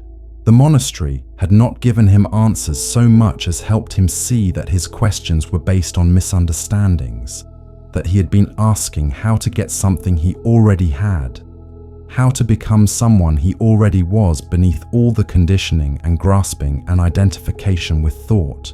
This recognition brought both humility and a strange confidence. Humility in seeing how lost he had been. Confidence in sensing that he had found something genuine, even if he could not fully articulate what it was or claim to have mastered it. Around midday, he reached the place where he had eaten simple food beside the stream on his way up, and he stopped there again, sitting on the same rock, drinking from the same water that flowed continuously, yet was never the same water twice. The paradox of permanence and change embodied in flowing stream that was simultaneously constant presence and continuous transformation. He ate rice cakes that monks had packed for his journey and found them delicious, not because they were specially prepared, but because he was actually tasting them, present with the experience rather than lost in thought about past or future. A question arose. Would he be able to maintain this quality of attention once back in his old environment? Or would it evaporate like morning dew under the heat of demands and distractions and deeply grooved habits of mind? The question itself was familiar, the anxious projection into future that he had been working with throughout his stay, and he caught it, smiled at its persistence, and gently returned attention to the present moment, to the cold water and simple food and sun warming his shoulders, to what was actually occurring rather than what might occur. Continuing downward through the afternoon, he began to encounter signs of human habitation. Cultivated fields replacing wild forest, paths becoming wider and better maintained, occasional houses appearing with smoke rising from chimneys. The transition from monastery's quiet intensity to world's ordinary activity was gradual, giving him time to adjust, to prepare mentally and emotionally for re-entry into the life he had left. He noticed reactions arising as he approached familiar territory. Anticipation about seeing his home, anxiety about facing managers and workers who might resent his long absence, uncertainty about how to explain where he had been and why, curiosity about what had changed during his absence and what had remained the same. Each reaction was noted and held lightly, neither suppressed nor indulged, simply acknowledged as mental phenomenon arising and passing according to its nature. By late afternoon, he reached the foothills where farms gave way to villages and villages to the outskirts of the city. The noise and density of human activity increased with each mile, voices and carts and animals, and the general bustle of commerce and social interaction that had once been his natural element, but now felt almost overwhelming after months of monastery quiet. He paused at the city gates, taking a breath, centering himself, remembering Ryoshin's teaching about carrying the monastery within, about maintaining core of stillness even in the midst of activity and chaos. Then he stepped through, into streets he knew intimately, but was seeing with new eyes, noticing things he had never paid attention to before. Beggars he had walked past without seeing, children playing in alleys, the weight visible in people's faces as they hurried about their business, everyone seemingly burdened by concerns and worries that he recognized from his own former life. The pervasive sense of not enough time, not enough resources, not enough satisfaction in what had been achieved.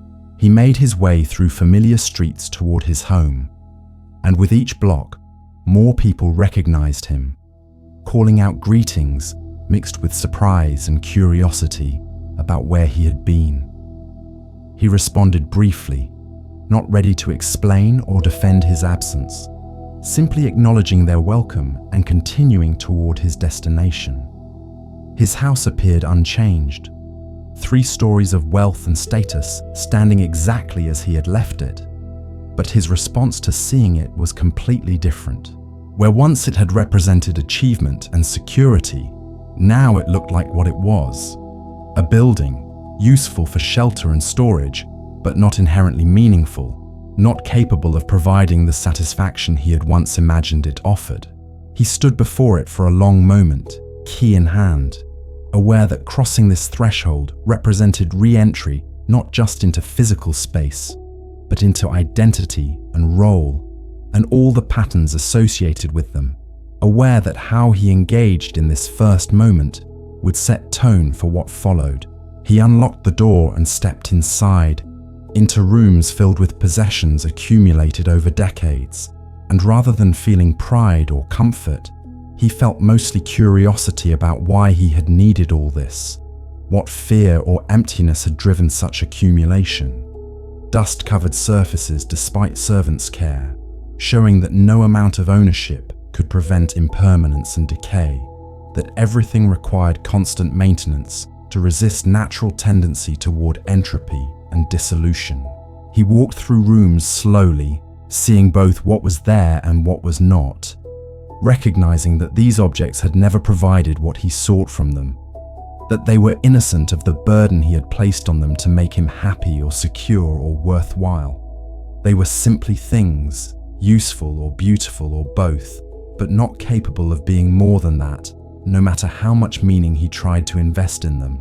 He climbed to the 3rd floor and stood at the window looking out over the city as sunset began to paint the sky, seeing the same view he had seen countless times before, but with awareness transformed by his time away. The city was suffering and striving, grasping and avoiding, exactly as the monastery teachings had described. Yet it was also just humans doing their best with the understanding they had, trying to find happiness in the only ways they knew, not evil or foolish, but confused about where satisfaction could actually be found.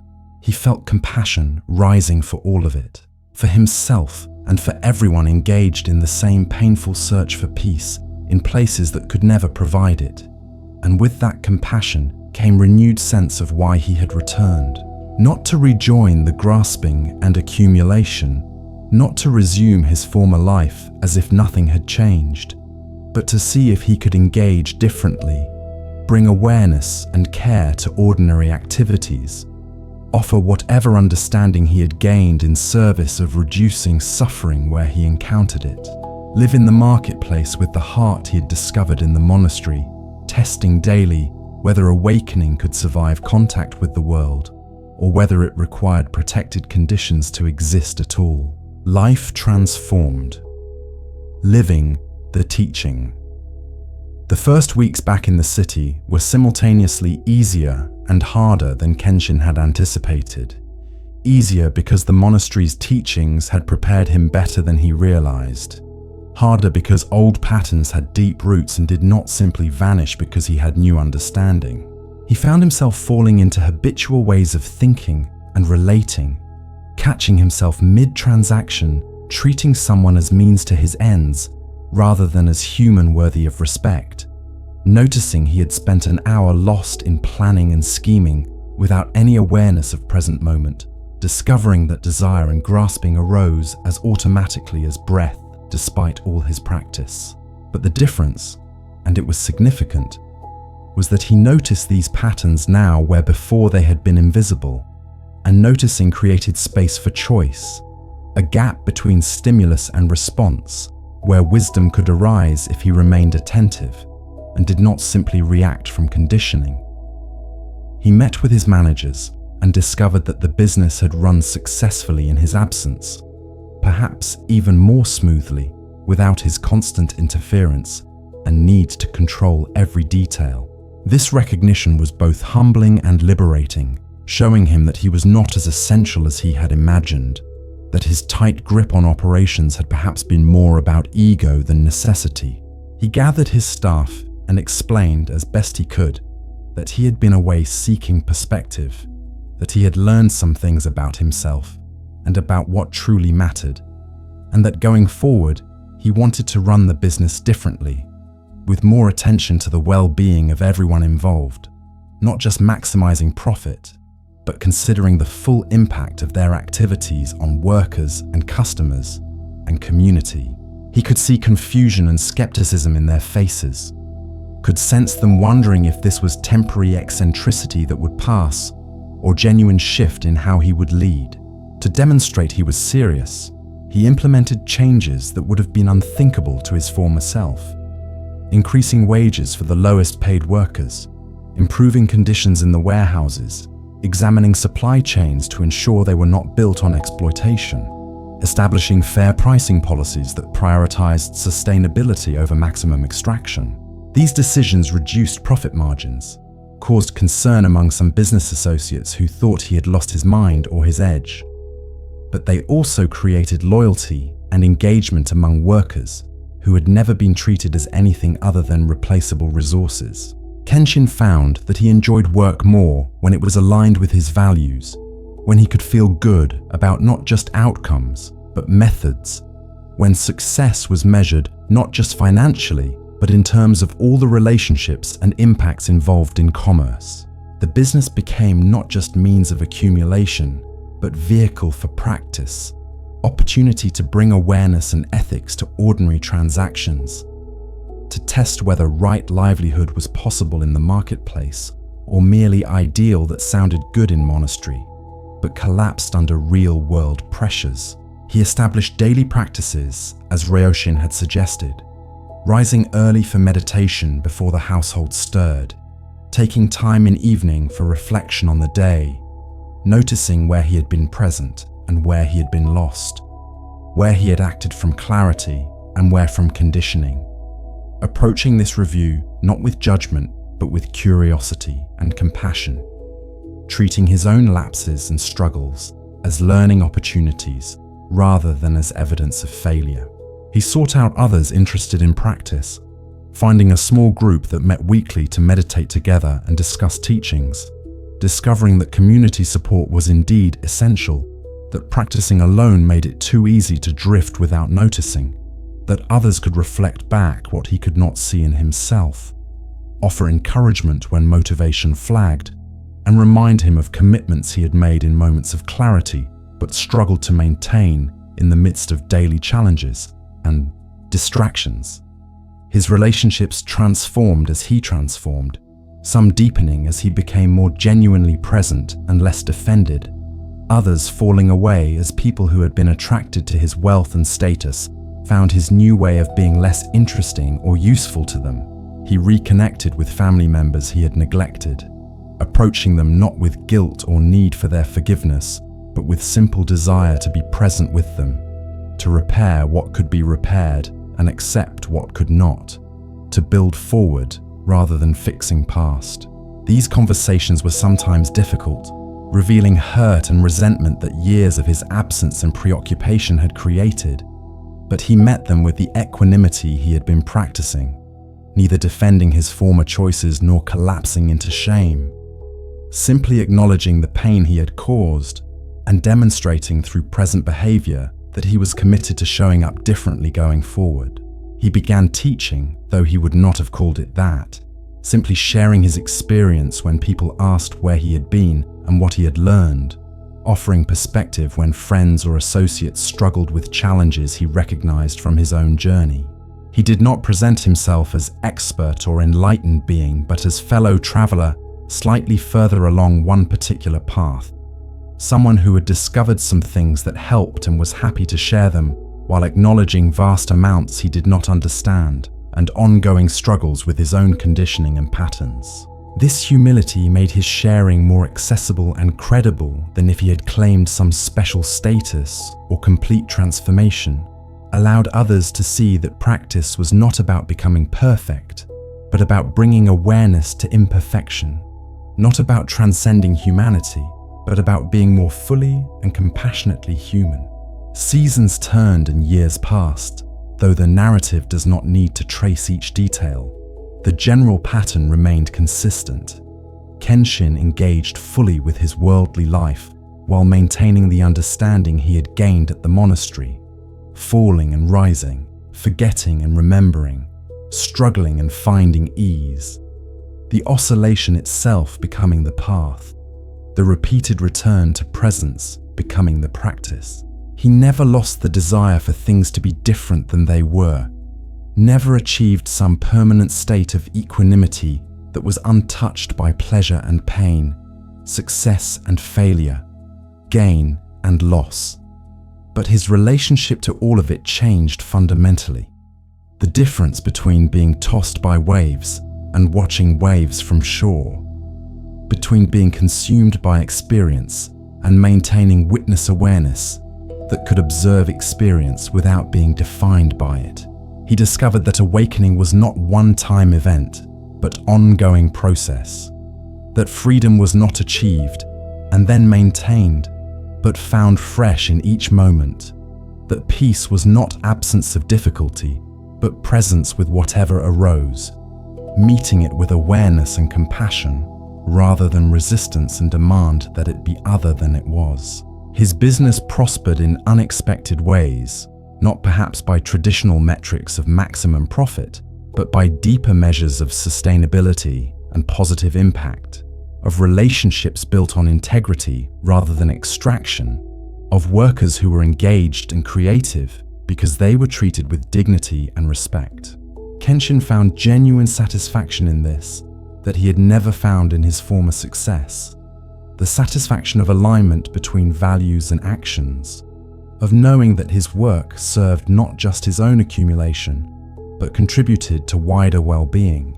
He was not naive about remaining challenges and complexities of ethical commerce in a system structured around other values, did not pretend he had solved all problems or freed himself from all contradictions, but he had found a way to engage that felt honest and sustainable, that nourished rather than depleted him, that allowed him to sleep peacefully most nights without the weight of compromised integrity pressing down on his chest. Friends and associates noticed the change in him, the way he seemed more relaxed, yet more focused, more content, yet more engaged. Paradoxes that made sense only when one understood that he had released the exhausting project of trying to secure happiness through controlling circumstances, and had instead found it in accepting circumstances while responding skillfully to what was needed. Some were inspired by his example and sought to understand what had shifted, beginning their own journeys toward examining relationship with desire and attachment and identity. Others dismissed him as having lost his edge or his ambition, no longer the competitor they had known, and those relationships fell away naturally without conflict or regret. He understood that he could not convince anyone of anything, that transformation came from inside and in its own time, that the best teaching was simply living with as much awareness and integrity as he could manage, and trusting that for those ready to see, the example would speak louder than any words could. On the anniversary of his return from the monastery, Kenshin made the journey back up the mountain to visit, wanting to express gratitude and share how the teachings had taken root in his life. Master Ryoshin received him with a smile, as if no time had passed, asking no questions about success or failure, but simply present with his former student who had become something like a friend. They sat together in familiar silence, drank tea, and when Kenshin tried to express his thanks, the master waved it away gently, explaining that whatever understanding Kenshin had gained had been his all along, that the monastery had simply provided conditions for him to discover what was already present, that the credit belonged not to any teacher, but to his own willingness to look honestly at himself and his suffering, and to do the difficult work of transformation. They spoke little that visit, simply sat together, worked in the garden, walked the mountain paths, And in the simplicity of that presence, Kenshin felt the continuity between monastery and marketplace, between practice and ordinary life, between who he had been and who he was becoming, all of it one seamless whole, one continuous unfolding of awareness, meeting experience with compassion and care, and the infinite patience required to keep returning, again and again, to the freedom that was, always already here, waiting only for him to stop seeking and simply recognize what had never been lost, but only temporarily forgotten. The teaching continues. Full circle. Years accumulated like leaves falling, each season bringing its changes, each phase of life presenting new challenges and opportunities for practice. Kenshin's hair grayed, his body showed its age. The sharp edges of youth softened into something gentler, though no less vital. His business eventually transitioned to younger leadership as he stepped back from daily operations. Not abandoning responsibility, but recognizing that clinging to roles past their natural season was another form of attachment. That part of his practice involved releasing gracefully when the time came. He watched this transition with interest, noticing resistance and fear arising. The identity he had built around being a merchant revealed as another layer to examine and ultimately release.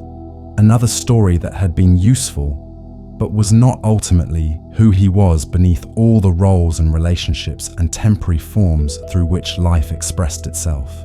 He found himself drawn more deeply into teaching, though still he resisted that word, preferring to think of it as sharing or conversation, or simply being present with others who were struggling with questions he recognized from his own journey.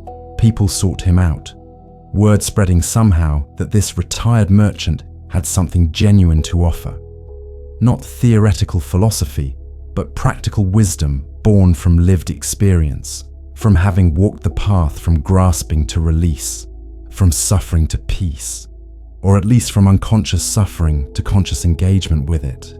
He began hosting gatherings in his home, simple evenings where people could come to meditate together, ask questions, share their own struggles and insights, creating something like the Sangha that had been so essential to his own continued practice and growth.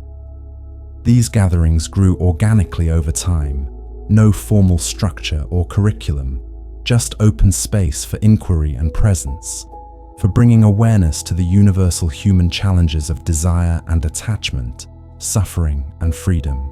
Kenshin found deep satisfaction in this offering, discovering that teaching, when done without ego's need for recognition or authority, was itself a practice, required him to continuously examine his own understanding, to meet each person exactly where they were, rather than where he thought they should be, to remain humble about the limits of his knowing, while still offering what experience had shown him.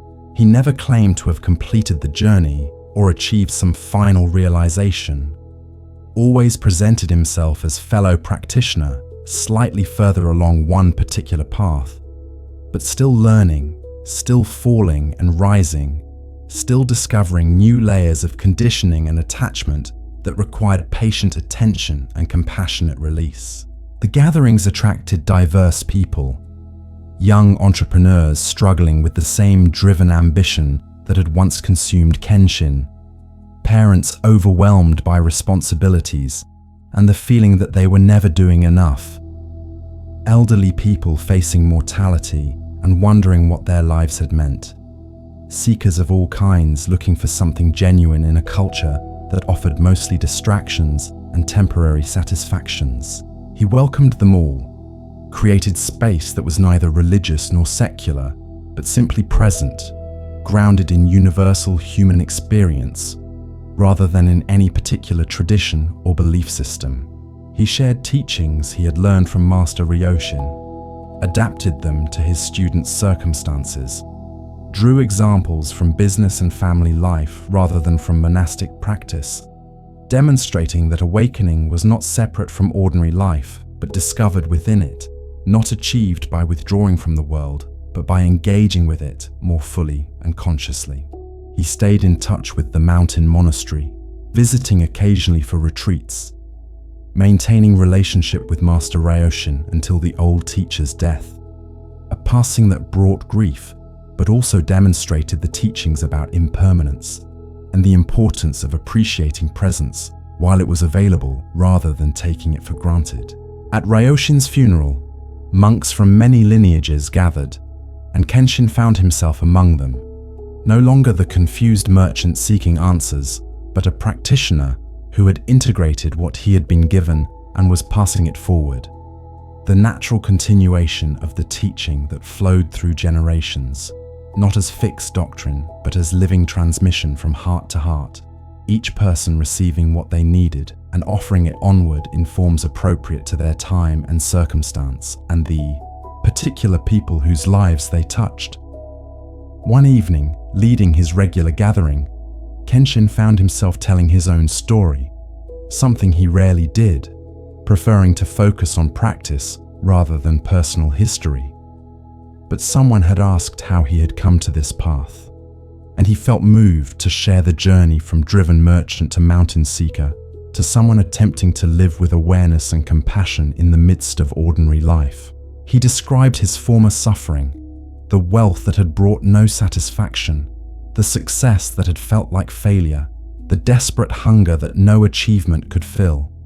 He spoke about climbing the mountain, meeting Ryoshin, the teachings that had gradually dissolved his certainty about who he was and what he needed, the painful and liberating process of releasing attachment to identity and outcomes, and the whole project of securing happiness through control and accumulation. As he spoke, he saw recognition in many faces, people nodding at descriptions of suffering they knew intimately, leaning forward at suggestions that another way might be possible. Hope and skepticism mixed in their expressions as they wondered whether what he described was accessible to them or required some special capacity they did not possess. He assured them that nothing special was required, that he had been as lost as anyone, more lost perhaps, and that if transformation was possible for him, it was possible for anyone willing to look honestly at their own minds and their own suffering, and to do the patient work of bringing awareness to conditioned patterns, releasing attachment to thoughts and identities that no longer served, meeting each moment with the presence and care that was always available once grasping ceased and resistance softened into acceptance of what was. The group sat in silence after he finished speaking, and in that silence he felt the presence of all who had helped him along the way. Ryoshin and the monastery community, Kaito and the other monks who had taught through their simple presence, even his own suffering and confusion which had been necessary to drive him to seek beyond what he knew, to question assumptions that otherwise would have remained invisible and unexamined. He felt gratitude for all of it, even the painful parts, recognizing that his current capacity to help others came directly from having been lost himself, that his understanding was born from confusion, his compassion from suffering, his wisdom from mistakes and failures, and the willingness to continue despite not knowing if he was doing it right, or making progress, or arriving anywhere worth reaching. As people began to leave, offering thanks and bows, one young woman stayed behind, waiting until others had gone before approaching him with obvious nervousness and uncertainty. She explained that she was a successful businesswoman, feeling exactly what he had described, the emptiness despite achievement, the sense that she was missing something essential while pursuing everything her culture told her should bring satisfaction. She asked if he thought the monastery would accept her, if she should leave her life as he had done, if that was the only way to find what she was seeking. He smiled with recognition and compassion, seeing his younger self in her question, and offered the response he wished someone had given him before he left.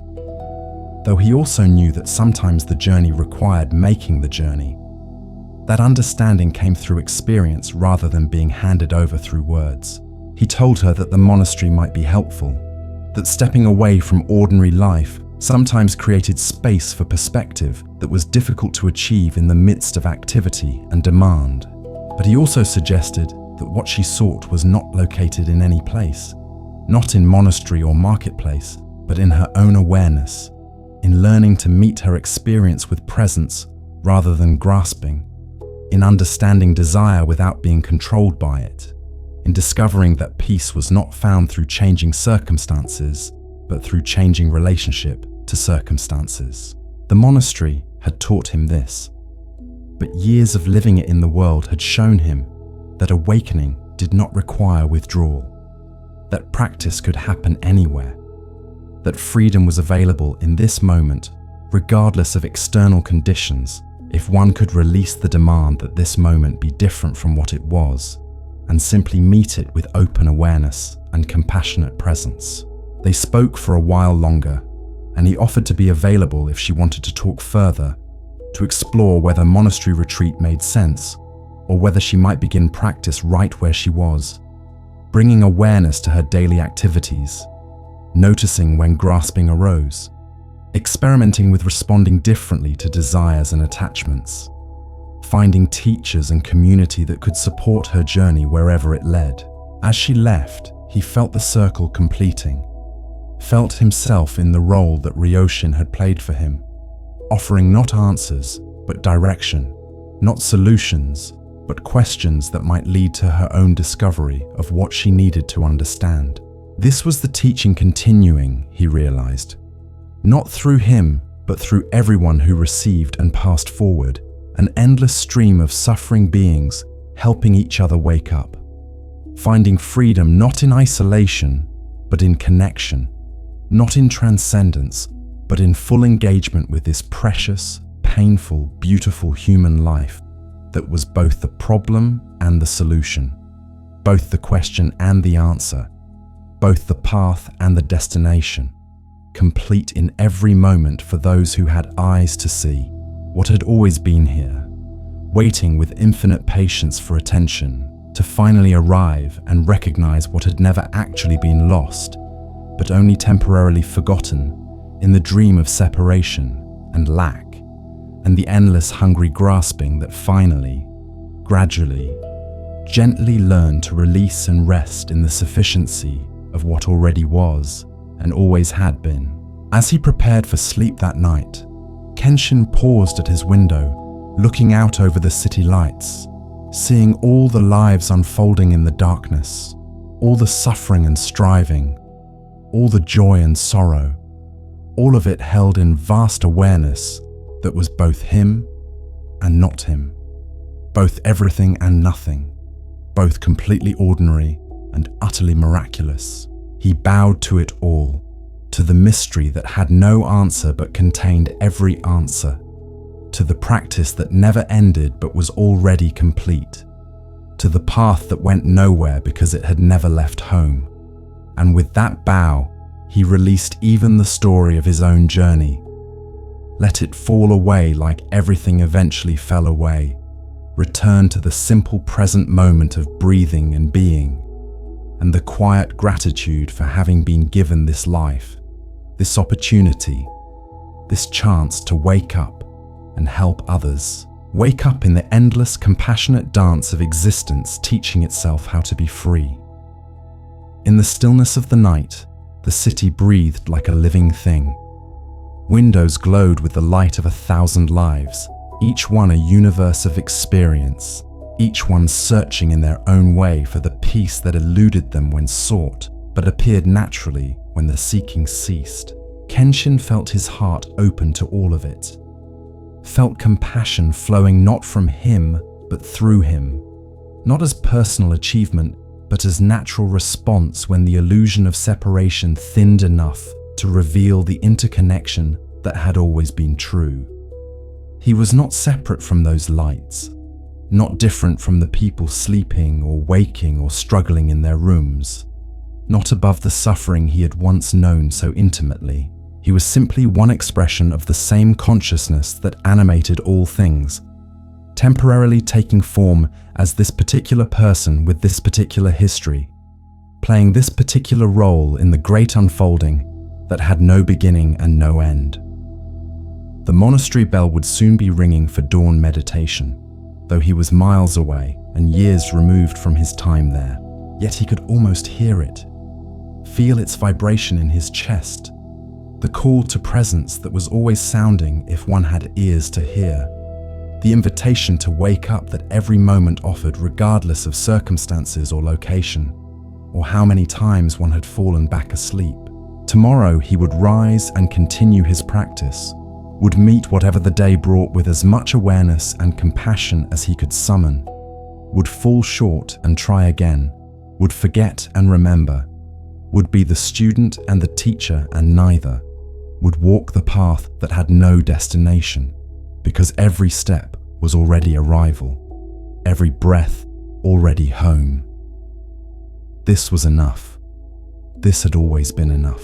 And in the recognition of that sufficiency, in the release of the need for anything to be other than exactly what it was, peace revealed itself not as something gained, but as what remained when grasping finally, mercifully, gently let go, and allowed life to be simply life, complete and whole, and utterly ordinary in its profound and mysterious perfection. The night deepened into the quiet hours before dawn, and Kenshin finally turned from the window and made his way to bed. His body was tired in the good way that comes from a day lived fully, from effort given without drivenness, from care offered without attachment to results. As he lay down and pulled the simple blanket over himself, he noticed the softness of the pillow beneath his head, the weight of the covering, the slight coolness of the air on his face. Such simple sensations, available every night yet so rarely truly experienced, so often overlooked in the rush towards sleep or the restlessness of a mind that could not settle. He brought his attention to his breathing, not trying to control it, but simply noticing it, the natural rhythm that continued whether he paid attention or not, the reliable anchor that was always available to bring him back to the present moment when his mind wandered into past regrets or future anxieties. And then sleep came, gentle and natural. Consciousness, releasing its grip on waking world and dissolving into the mysterious realm of dreams and rest.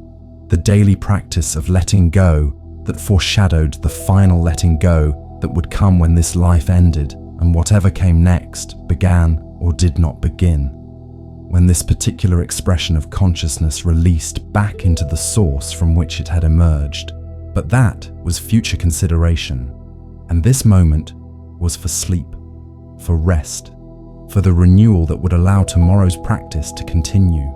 The path of letting go was endless and also already complete, requiring nothing more than this: to show up, to be present, to release what could not be held, to embrace what was actually here, to walk forward with awareness and compassion, and the understanding that freedom was not something to achieve, but something to recognize had been here all along, waiting patiently through all the years of seeking for the seeking itself, to finally rest and allow the discovery of what had never been lost, what could never be lost.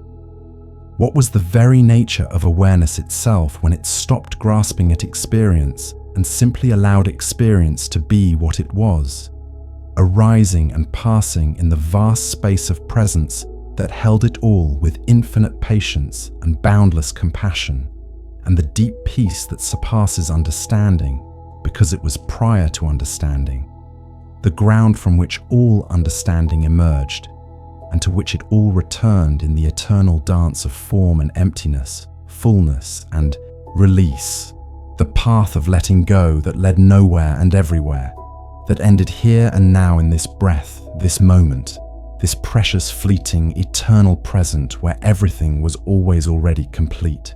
Sleep claimed him fully, and the night continued its patient journey toward dawn, toward another day, toward whatever would come next in the unfolding story that had no author and no end, only the continuous now in which everything occurred, in which suffering arose and was met with compassion, in which grasping arose and was released, in which the path continued its endless teaching of how to be free by showing again and again that freedom had never been absent, only obscured by the very seeking that promised to find it.